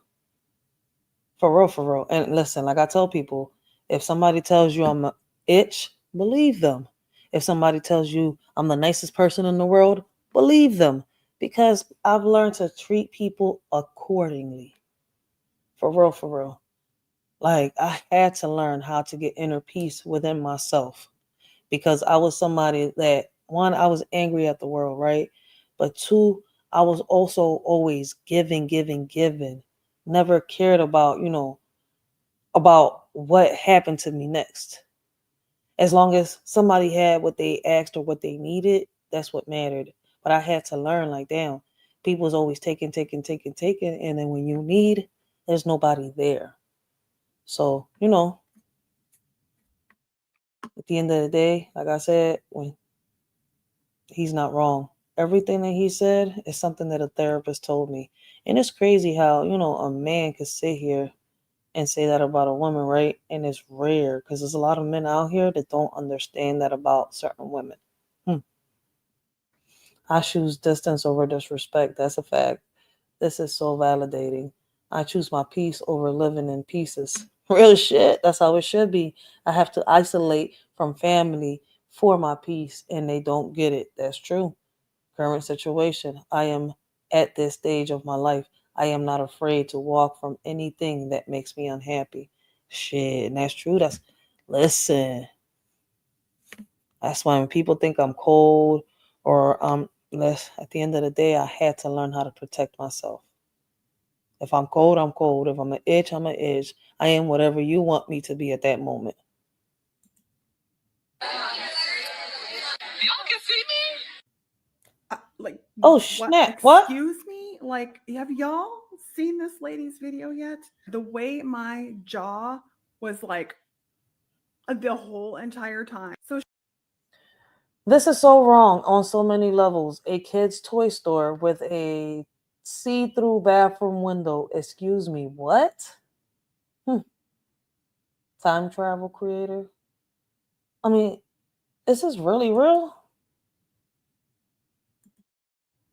she goes to this toy store and she has to use the bathroom, and she thought that she could only see out and that nobody could see in. And apparently the whole entire store is able to see into this bathroom unless you lock the door. And first of all, why? How? I'm with her. Why? How? Listen, I don't know what toy store or what facility or building or business would put something like this out. People want their privacy when they go into the bathroom, right? I don't know why she ain't locked the door when she went in there. She should have. But why is it that you have to lock the door in order for the window to look tinted or something for people not to see through? The see-through window, like you in a police department, shouldn't even be there. That's some weird, freaky shit. Like that right there is red flags everywhere. There's so much to unpack about this, how wrong this is. What? Apparently, if you don't lock the door, this is what everybody can see. You can see inside the bathroom.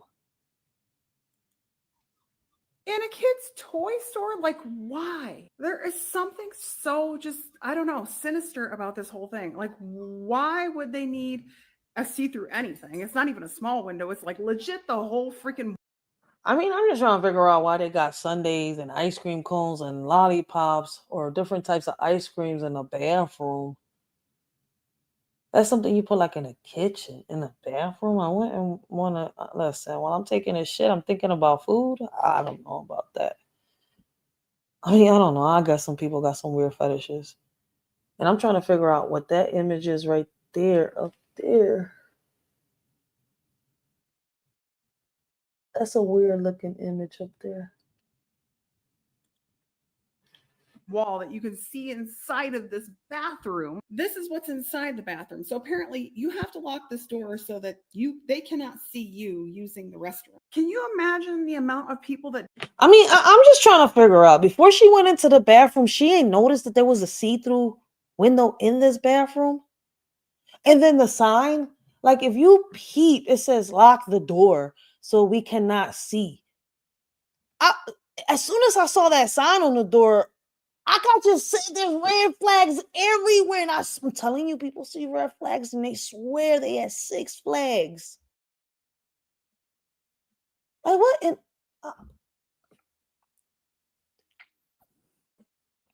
I got 2 strikes. I gotta watch what I say. Let's continue. Don't see this, that have to just, they're in a hurry, they got to go in, use the bathroom really quick, or the amount of kids that probably go in there and just can't lock the door. And she even said that this door wasn't just some easy door you can just close and lock. You legit got to like push it a little bit and then lock it.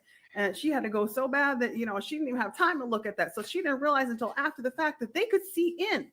Like, what the okay, and here's the thing, okay? Even... So you telling me that she didn't realize that there was a see-through window before she went in there. So she went in there, pulled her pants down, squatted down on the toilet, and noticed that everybody was looking at her while she was pissing? I would have been mad. Where in the world is the manager? Like, yo, listen, the Philly would have came out of me right there. Like the whole world, a kid's store. Listen, I can't promise you what my reaction. I'm telling you, it's not gonna be nice. Yo.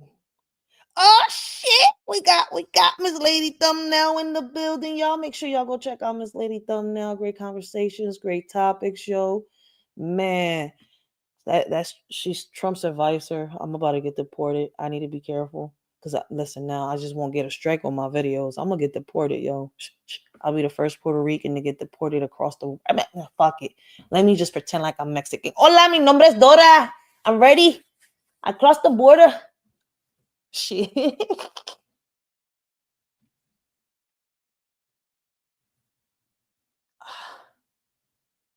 I don't know what in the world is going on. I feel like it's the comments, as a parent who has stood outside the door to give privacy, but don't allow my child to lock the door in case of emergency. This is very wrong and very, yo, I feel as though the shorty got a lawsuit in her hands. Like, listen, man, y'all ever seen a midget with a squeaky voice, right? I be cursing them out all in Spanish. I swear to God, my Spanish will come out so perfect. Like, this shit is crazy.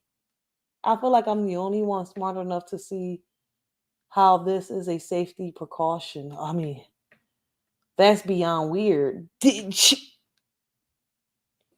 Human trafficking exists.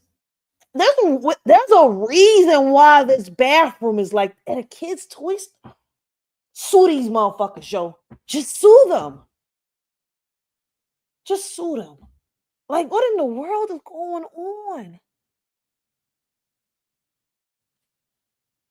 Let us shorty know what y'all think in the comments down below, yo. Like, this is crazy.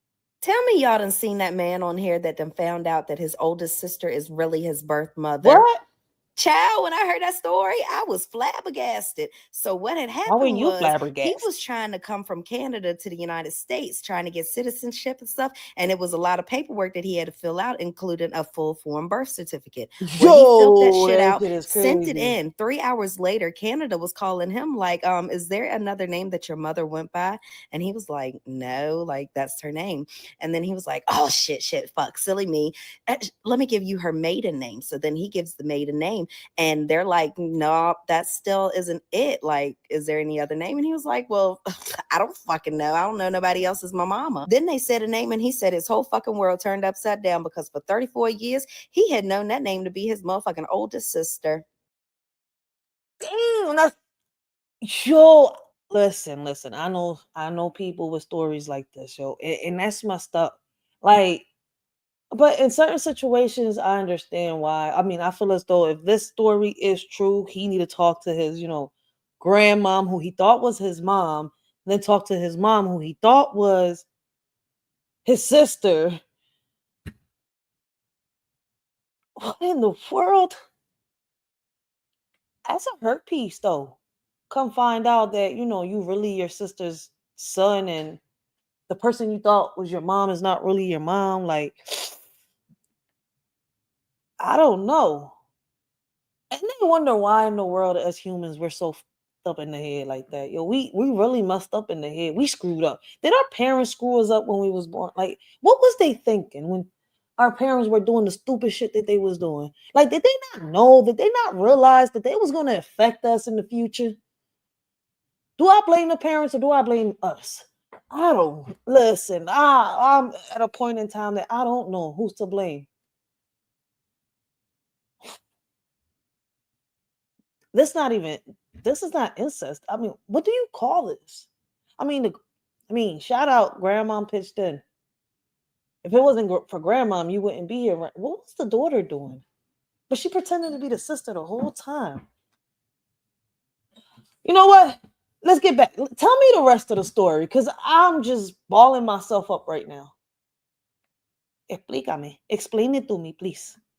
Oh my gracious, brother, I can feel your pain. I mean, mine won't as depth at that, but I can fucking feel that shit. But then the shit gets real deep because the sister that's a year older than him and then his younger brother, come find out they is all the older sister's kids. He get off the phone with the Canada people and his real mama was a hoe at a young age. Like, I'm sorry.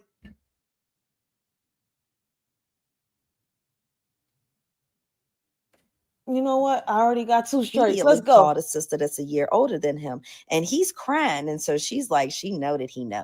Well, come find out. He's like, well, did you know? And she was like, yeah, I did know. That gal found out. I don't know when she found out, but she ended up finding out from the older sister who is their mama.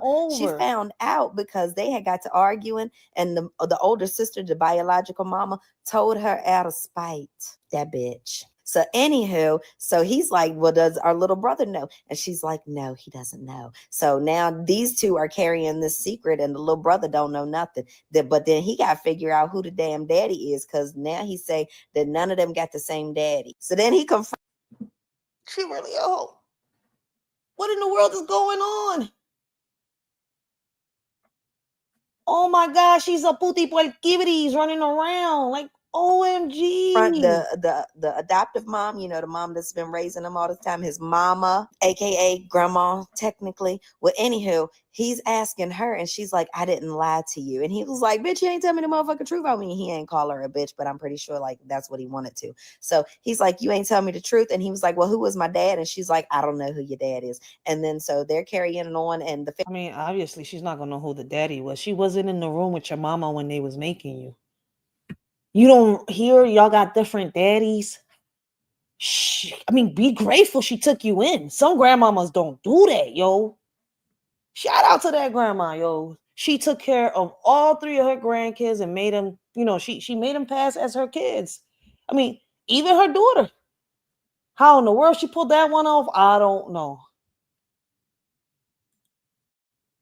family don't want to talk about it. He still ain't talked to the oldest sister, aka the bio mom, because they didn't always had like a strange relationship. He never liked how she treated their parents, and like she was always mean to him, so he don't fuck with her. Oh, and let me add, she had 2 more kids that he had to watch. His mama was really really treating him like he was her brother. But that's your son. The bond should be different. The emotion should be different. The feeling should be different. And bitch ain't give a fuck. Fuck that. She a bitch. Yo, what the Yo, what am I watching? Like the plot just got deep and twisted up. Like, wait. This whole went around and just screwed a couple. She went in, she was with Tom, Dick, and Harry, had 3 kids, had her mom raise them, and really played the role as a sister. How could she not have no feelings for her kids, though? You know what? Keep explaining to me. Because I gotta calm. Like, she is not no mom, yo. She's a bitch. Grow up, as his niece and nephew that are really his, like, have siblings. Anywho, and he didn't like how, like, she was raising them. She didn't provide for them correctly and stuff like that. So he's grateful that she wasn't raising him or nothing like that. But he's still upset that he didn't know.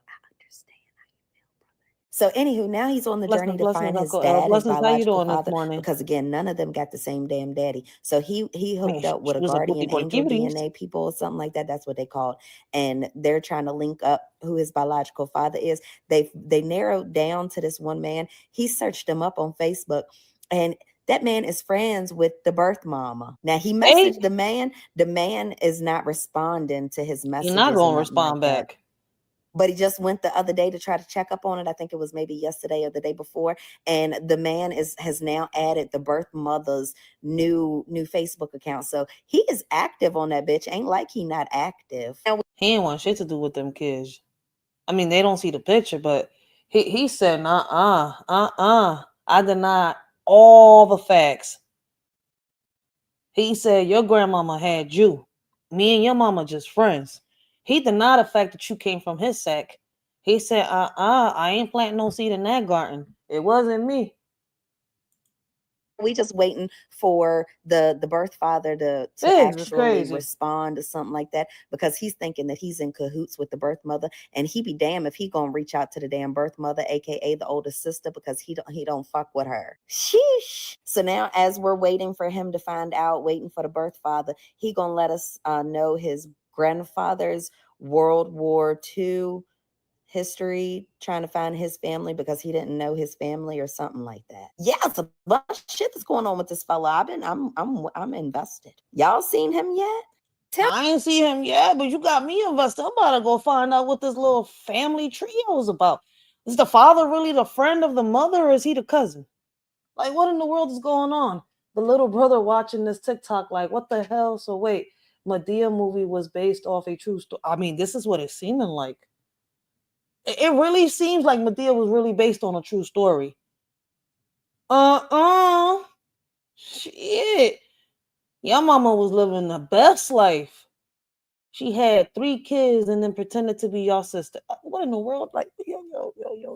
She just let go of her responsibilities like it was nothing. She said, fuck it, I'm gonna pop these kids out because my mama will raise them. Grandmoms, y'all better start. Grandmoms, don't let these girls get knocked up anymore, man, because they just think they could pop babies out and y'all gonna be the ones raising them. Y'all better kick these girls out the house by the time they hit 18 and they already sexually active. Shit. I'm gonna get stricter with my daughter. A woman with no friends or very small circle is a very, very secure woman. Trust me, she's learned that quality matters more than quantity. She doesn't need a crowd to validate her worth. That's a her fact. Confidence comes from within, not from the approval of others. She's not afraid to stand alone because she knows her own strength. She's selective with her energy and who she lets into her life. She's seen the fake friendships, the drama, and the gossip. She's walked away from all of it. She's built a life that's peaceful and drama-free, and she's happy for it. She doesn't need to be surrounded by people to feel complete. She's comfortable in her own company. She knows that true friends are rare. She'd rather have a few real ones than a bunch of fake ones. In her small circle is made up of people she can truly trust, people who have proven their loyalty. She doesn't waste time on meaningless relationships. She understands that real joy is found within. She values time, both hers and others, and spends it wisely. Her life isn't defined by the opinions of others, but by her own standards of happiness, integrity, and fulfillment. She invests in people who uplift her and walks away without hesitation from anything that disrupts her peace. A woman with no friends or very small circles of... He ain't lying, though. Unfortunately, loyal women tend to get treated the worst. Not because they love too much, but because they're not loved enough in return. But you see, the tricky thing about a loyal woman is that while she'll love you through your storm, you got to realize you might be getting comfortable seeing her weather your chaos, but she's also documenting every time you chose to be thunder. Basically, she'll prove to you that she'll stay down through the hard times, but don't get comfortable creating them because she's not dumb and her loyalty is not a blank check for your betrayal. Somebody in the comments gonna tell me who he is. He looked familiar. He the boy that cheated on his girl, didn't he? But he's not La Truth, though. Let me see. He is right, but him speaking on loyalty is like cringy at this point. Real talk. That's why good women end up single for a long time. But the boy look familiar. I need his name. I know he not La Truth. La Truth is his wife was treating him like shit. I don't know if he cheated or not, but he's that other bull. He the boy that cheated on his girl. He the bull with the chick with the bonnet. This is exactly why I left my narcissist BD recently. It took me 15 years to walk away, but it's never too late. He got comfortable not communicating with me during the workday. Helped them leave when I kicked him out. Already accustomed to not talking. I thank him for that. I forget his name. I'm like, he looks familiar. Him talking about loyalty and betrayal after what him and his wife just went. Damn. I think the advice would have been better if it was said by somebody else that wasn't him. I just can't get his name. It's in the tip of my tongue, but fuck it. Let's continue. So those chances that she keeps on giving you, those aren't free passes to ignore her feelings. That's rope to hang yourself with when all of this comes crashing down and you begging her to unblock you. And playing victim about how bad of a job she's doing at forgiving you for fumbling her, that's not going to be enough to manipulate her back into survival mode that you kept her in. Because while you were busy taking her for granted, she was busy taking notes. And because you didn't appreciate her presence, she knew one day she would have to leave you with her absence. And not because... It's crazy. He's spitting some gems right now, but coming from him, I don't want it. But he's spitting some gems. So let me let you know. She's broken or bitter, but because she's evolved and now knows better. And a major part of that evolution for every good woman is the point that a man's mistreatment pushes her to, where she finally accepts that in order to not lose herself, she better stop being loyal to a man who's so comfortable losing her. Unfortunately, loyal women tend to get treated the worst. It's true. Unfortunately, we got a lot of women out here that are loyal to men that can never be loyal to her. It's crazy. He's spitting some gems on this video. It's just a shame that, if I was to meet somebody that was like him, right, I wouldn't take their advice and I wouldn't recommend it because I see them as hypocrites. They say this, but do that. It's crazy. If you see a bunch of brown folks getting in a car, write down the plate number. A letter titled The Brown Roundup Part 1. And it states that starting... May you receive shocking receipt letter in Toledo Brown. People, do you agree? The last part of January 2025, this nation will commence the largest roundup of brown illegals in our... It goes on to explain how to help. Damn, we got the thumbnail lady in there. How does video pop up and we got the thumbnail lady in? She's trying to deport me. I'll be the first Puerto Rican being deported in the country for real. Which ain't, I can't get deported, but shit, I could get mistaken for an illegal. That's the crazy. I gotta make sure I carry my ID with me at all times. They can't listen, man. I've been confused for somebody that's been Brazilian before. I could just keep going down the line. Shit, I've been confused with a Mexican before. Like, I could just keep going down the line. I need to be careful, yo. They said they're deporting all brown people. Shit. And I need to be careful. Those Latinos for Trump are sure quiet right now. I'm brown. I'm Puerto Rican, U.S. territory, and born in the States. So I'm a U.S. citizen. I tried to warn people and they thought I was uneducated. Ah! This is another FAFO moment for brown Trump supporters. Too many Browns voted for this because of ignorance. Too many blacks didn't vote because of apathy. Too many Asians voted for Trump because they thought this didn't apply for them. Ooh-wee. Like I said, all we could do now is fall back and see what happens. But a lot of people say, a lot of people say Puerto Ricans and blacks all voted for Trump. No, that's not true. I voted for Jill Stein. Her policy was better than his and Kamala's. That's what I said. Listen, man, his policy not bad. It's just a few things that I didn't agree with it, and it looks like it's all coming out. But people said Trump. Here y'all go. But guess what? Trump ain't win because of us. Trump won because of the electoral votes. I hope y'all know that. That effort. For example, parking in a church parking lot and taking down license plates and car makes and models of folks that are brown. If you see a bunch of brown folks getting in a y'all better be careful, man. They said they're gonna round y'all all up if they see y'all in the car. They do not want to see y'all in the car like if y'all, gathering together like in the movie Killer Clowns from Outer Space. All right. We have breaking news right now. We are barreling towards a government shutdown in a matter of days. And here's everything you need to know. Well, as y'all seen earlier when I reacted to the current news, they put a Band-Aid on the government shutdown, right? They're saying for another 3 months, there won't be a government shutdown, right? It seems like the Republicans are aiming for the government shutdown, I guess because of the debts and stuff like that, right?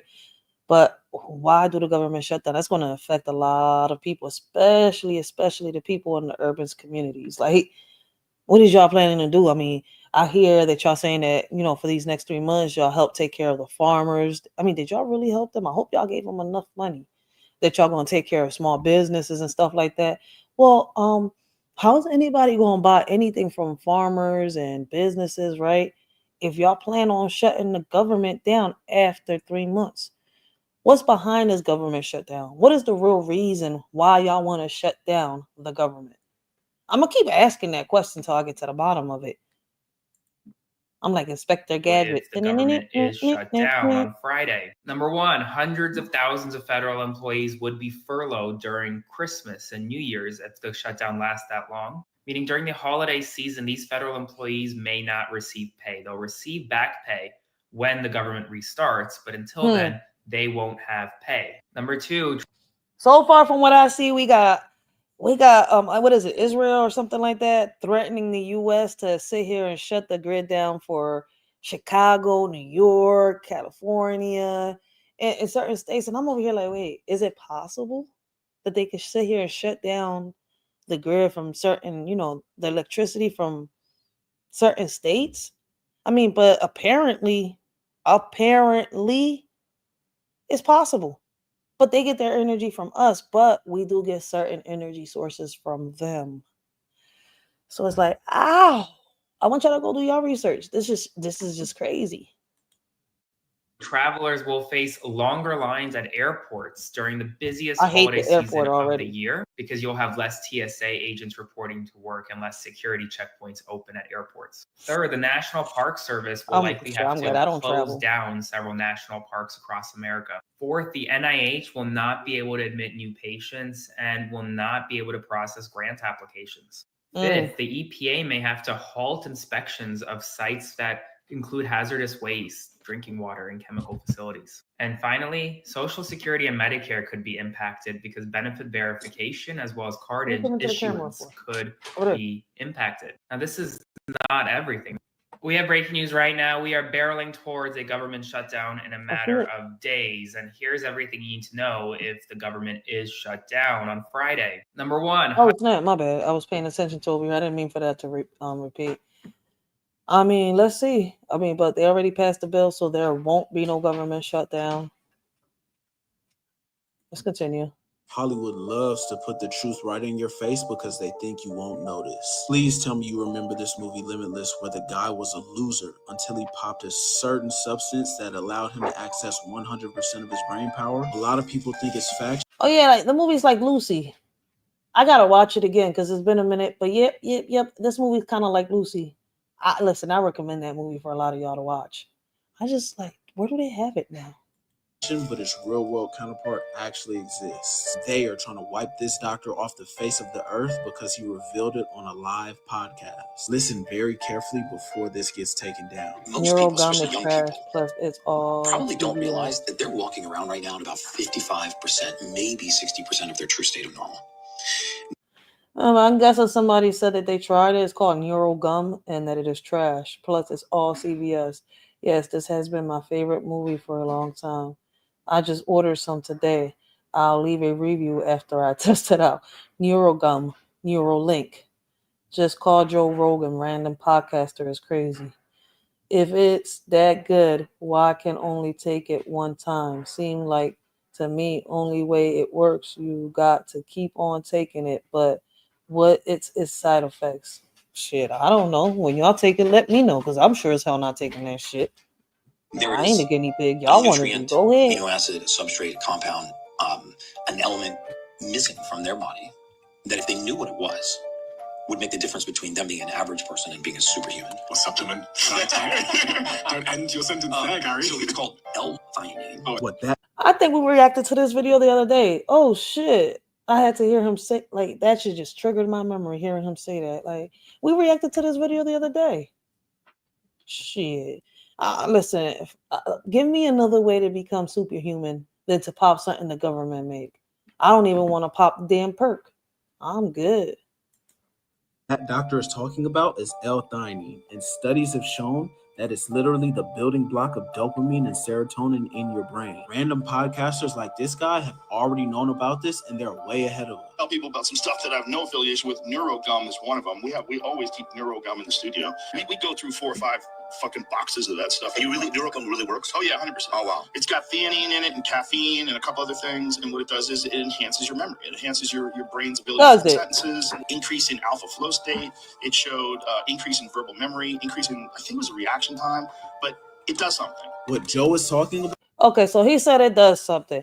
If anybody out there has tried the Neural Gum, right, and, you know, after a month or two of trying it, maybe a couple months, you know, they've experienced things like if they were Superman or, you know, Wonder Woman or Supergirl and stuff like that, or they've even turned into the Incredible Hulk, right? Because he says that it turns you into superhuman. Let me know if that works, all right? Then I'll invest in it. But if not, and it doesn't work, just let me know what are your side effects. All right? Shit. And they got this shit at CVS.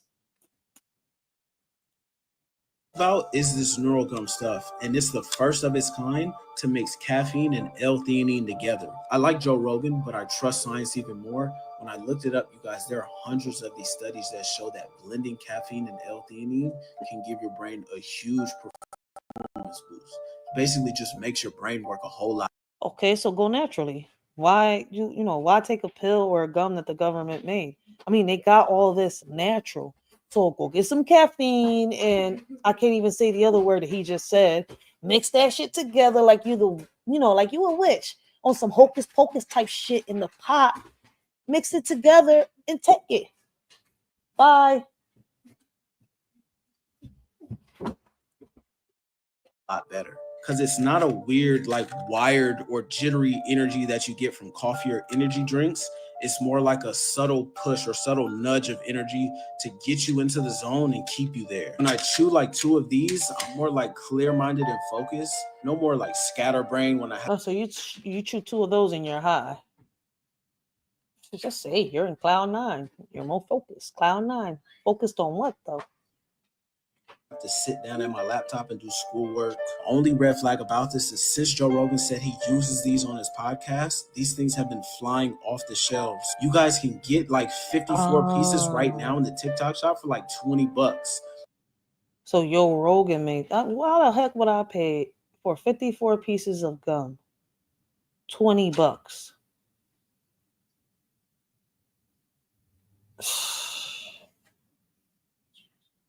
Y'all tripping. So Daddy Trump came out and made She said Daddy JFK's Trump. brother the Secretary of Health. He is not just going to ban your energy drinks. He's going to replace them with healthier ingredients that this guy was canceled for talking about. Just watch. Most people, especially young people, probably don't realize that they're walking around right now at about... All right, so they canceled this guy, right? Because he was saying that his way is the healthy way. But now JFK is doing the same exact thing that he got canceled for. And it's okay. I mean, let me know what y'all, let's continue. Let me know what y'all think, all right? 55%, maybe 60% of their true state of normal. This motherfucker said we gonna be like Lucy. Y'all seen the movie Lucy?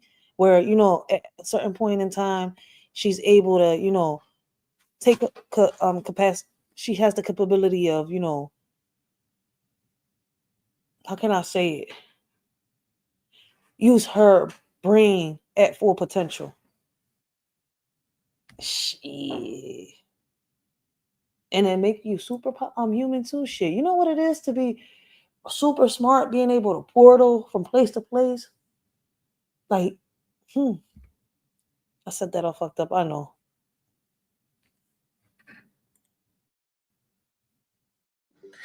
There is a nutrient, an amino acid, a substrate, a compound, an element missing from their body that if they knew what it was, would make the difference between them being an average person and being a superhuman. A supplement. Oh, for real. So it's called L-methionine. That superhuman amino acid is basically like a little secret weapon that amps up the dopamine in your brain. Makes the hardest task just easy as pie. Energy drink companies stopped using it because it's expensive and it's also hard to get your hands on. Instead, they replaced it with cheap, nasty additives that are awful for you. Even Joe Rogan knows how powerful L-theanine is. Just watch. I'll tell people about some stuff that I have no affiliation with. NeuroGum is one of them. We always keep NeuroGum in the studio. We go through 4 or 5 fucking boxes of that stuff. Hey, really, NeuroGum really works? Oh yeah, 100%. Oh wow. It's got theanine in it and caffeine and a couple other things. And what it does is it enhances your memory. It enhances your brain's ability to form sentences. He was talking about this gum that was created by neuroscientists. And when you chew a piece of this, you have no choice but to get locked in and just get everything done. It has like this magic mix of caffeine and L-theanine. So like think about it as an energy boost, but with a cognitive boost. This is literally brain food. Every time I chew this, I just get so because Joe Reagan said take it. You know, listen, I appreciate the information, but because Joe Rogan said take it, it's okay. I'll go the natural way. Thank you, shorty.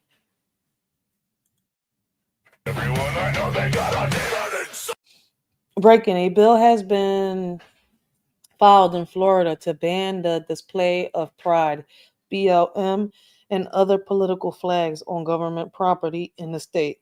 Good. What's the problem? I feel my pecker tingling, balls are jingling. Yo, who in the world forgot they damn gremlin in I their feel yard? my pecker tingling, balls are jingling too. Come on and tell me whether I can link them together with you. Yo! I need a hot slip mommy to slip my slummy into. I must be over eager, cause even your beaver will do. I feel my pecker tingling, balls are... I don't know whose grandpa was bored, but they out of pocket for this. They need to come get their grandpa. I mean, they gremlin. Like, what in the world? Naughty gremlin is at it again. How many more does he have? Yo, I mean, he was funny as shit, but what in the world? I feel my pecker tingling, balls are jingling too. Come on and tell me whether I can link them together with you. I need a hot slip mommy to slip my slummy into. I must be over eager, cause even your beaver will do. I feel... Yo, I'm gonna leave it at that. I mean, I'm guessing they in cloud nine, bored as hell, lonely. Hey, look at the Furby back there. That one didn't get wet. When they get wet is when they become gremlins and they become evil and bad, like this one. But they got they got a normal Furby back there. They so cute. Let's go on. Listen, this nigga, this damn gremlin left me with no. I'm shocked. All right, I'm just shocked. Fuck fake family. Yeah. A lot of folks out here dealing with so-called family who sit around faking the vibe, acting like everything's all good when it's clearly not. They smile in your face, but you can feel the tension, the fake energy, and all the things left unsaid. Why break bread with people like that? Sharing a meal should be about love and realness, not pretending. Keep that fake energy away and focus on finding real ones who truly care. Listen, man. Some people may not like what I'm about to say, but shit, like I've said before, time after time, family is not who you born into. Family is what you make of it. All right, listen. Parents of children with autism, tap in. We've reacted to this before, but I'm gonna just let it play for any parent that has autism. Listen and pay attention. So, discipline with an autistic child. Not it easy. Could go one way or it could go another. Facts. A lot of people do not understand autism in itself, right? So true. So, like, I'll give you an example, right? So my son could literally have a tantrum in the middle of a store, wherever, and people looking at me like, she's gonna let him fall out. She's gonna let him kick and scream. Like they expect me to spank him. Let me tell y'all something about them little strong autistic individuals. Keyword, they are strong. They're strong and they have a high tolerance for pain. Yep. Spanking them ain't gonna do nothing but piss them off. Facts. That's all it's gonna do. It does nothing for them. You got to get in here. You got to get in here. They smart. They so smart. You got to get in here. So with my kid, he gets mad and tosses his iPad down the steps. Oh, okay. He be without an iPad. Shit, for real, for a couple months at that. Man, I've been there and I've had people, oh my God, Dito, don't do that to him. Don't take it from him. He don't know. He knows better. Listen, kids with autism know how to manipulate their parents. Y'all just don't understand that. Their IQ is not 110, 120. Man, their IQ is high. Listen, man. As parents with kids with autism, it's a different way. I had to learn the hard way too. People don't understand. She is speaking facts. Pay attention to what she's saying. I get that iPad and I hides it. Now you're not getting it. Now, if you know autistic children, individuals, you know they love their tablets. And that's cool. Technology. That's cool. But what you're not going to do is throw it. That's what you're not going to do. So I puts it away. And you don't get it. Furthermore, he loves drums. The boy loves drums. Yep. Let me show you his room. Y'all see this room? He ain't lacking nothing. He got a PlayStation, drums, trampoline, all kinds of stuff. It was just his birthday, so don't mind. We broke everything down from the birthday. But yeah. That's how I used to have my son. But spoiling them, man, takes them to a different level, yo. And it's hard to, help them or even keep them under control when you spoil them. He has everything he could ever want, need, anything. So like I said, I got to get in here. I hide his drumsticks. If you follow my page, you know he is a musician. He loves the keyboard. He loves the drums, PlayStation. He loves all of his stuff. He got his trampoline. Now, some of the stuff helps with, like his sensory and stuff. So like his trampoline, I wouldn't take that. When he gets overstimulated, he goes and he jumps on the trampoline. Would not take that. But that PlayStation and that iPad and them sticks to them drums, bye. I ain't got to put my hands on them. And I'm not going to. And I'm not going to convince y'all. I'm not going to let y'all convince me to. When I go to family functions, people looking at him because he kicking and screaming, kicking his shoes and socks off. Me and my husband just sitting there looking at him. and looking at y'all while y'all looking at us. Y'all be expecting a whole different response out of us. It's not going to happen. It's a waste of time. And I better not ever hear somebody put their hands on my son because of a behavior or tantrum or a meltdown. Honey, it don't help, and two, that's not your place to do so. I'm telling y'all, disciplining an autistic child is more mental than it is physical. I'm telling you. Hear me and hear me clearly. Hear me and hear me clearly. It is. And they think they know it all. Like, they really do. They think that, listen, you can't tell an autistic child nothing. They'll overtalk you. They got stories for days, ideas for days. And you got to be careful.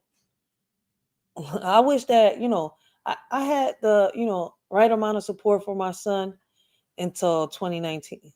When 2019 hit, all the services for my son got taken away. It got a little difficult. His aunt recently, pitched in to help me, but she's going through it again. He's going through like the little phases. So it's kind of like, it's not easy. And people think it is, but it's not. It's not what y'all think it is. You have to teach them that there is a consequence to their actions. Facts. Trust me, they understand more than you think. Yep. How do I know? Ask me the last time he threw that iPad down the steps. I started to notice a decrease, and he would get upset. Yeah, figure out something else. But you toss that iPad, it's going bye-bye. So you better figure out something else. So now you know what he said. I'm mad. I'm angry. I'm sad. Talk, son. Talk it out, son. And you know what we do? We tell him it's okay to feel that way. It is perfectly okay to feel that way. And then we try to find something to help regulate, because they have problems with self-regulation. And so we try to help him self-regulate without having a tantrum or throwing things or hitting or scratching. Y'all better figure out what works for y'all. But when it comes to me and mine, I'm not spanking him. Get that expectation out your brain. Ain't nobody else spanking him. Get that expectation out your brain. Figure out the discipline method that works for you and yours. But spanking ain't it. High tolerance for pain, baby. Trust me. My son will run smack into the wall. And the little Tweety Bird things when you dizzy. That's it. He not crying. He might rub his hand and say, ow. Nope. Baby, that's all. The boy got an iron head. Okay? That don't hurt.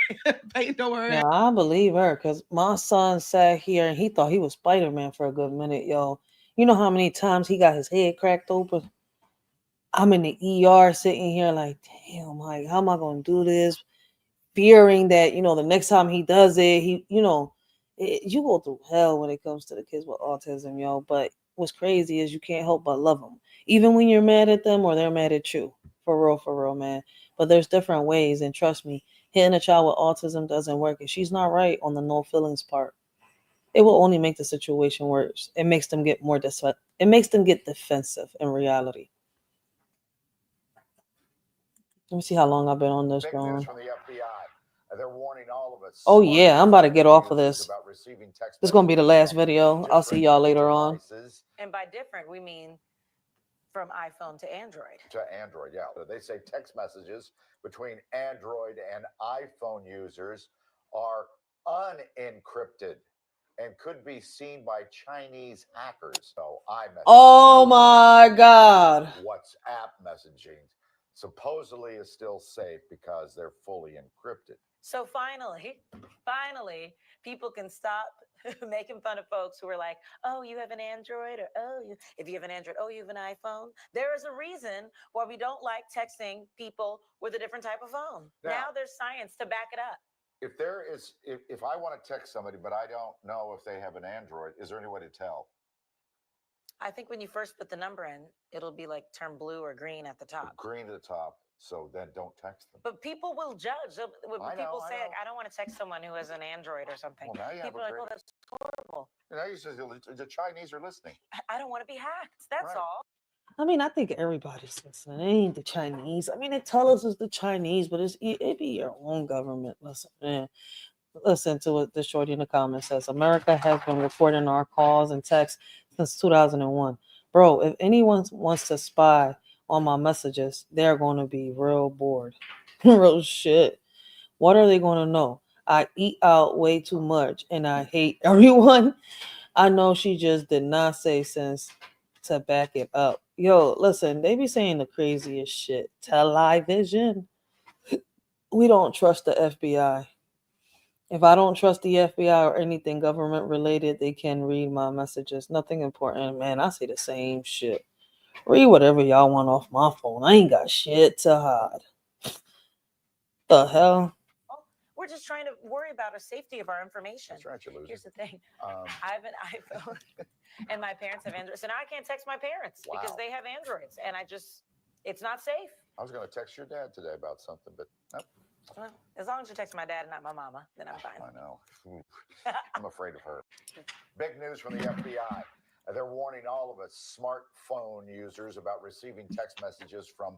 All right, that's all the time that a shorty has for y'all. I hope that y'all enjoy the stream tonight, man. These are current news, right? TikTok reviews and reactions. I appreciate each and every one. Listen, man.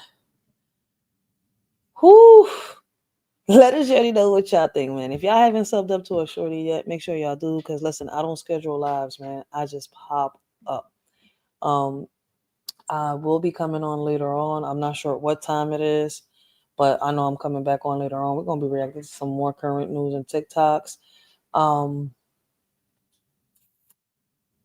I know that for tomorrow, I got set up a couple. I got 2 lives set up for tomorrow. So not set up like scheduled, but I got 2 different lives for tomorrow. So I'm gonna see how I make this work. But make sure to sub up to a shorty if you haven't yet. Because like I said, I don't schedule them lives. I just pop up. I want to appreciate everyone that is sharing the videos, that is liking my videos, is helping a shorty bring awareness to a lot of things. I appreciate y'all. Till next time, man. This y'all shorty Rachel, and I hope once again that all of y'all have a blessed and humble morning. Continue to have a blessed and humble day, man. It's gonna be cool, man. Make sure y'all prepare yourselves and listen. Before I end this live, they said that, they got this bill for the next 3 months. Make sure y'all stack up on food just in case anything happens. Because like I said before, a government shutdown is going to affect a lot of people that are working right now. It's already bad enough a lot of people's getting replaced by these damn AIs. But that's a topic for another live. They just switched my whole John out. Till next time, this y'all shorty Rachel. I'm out.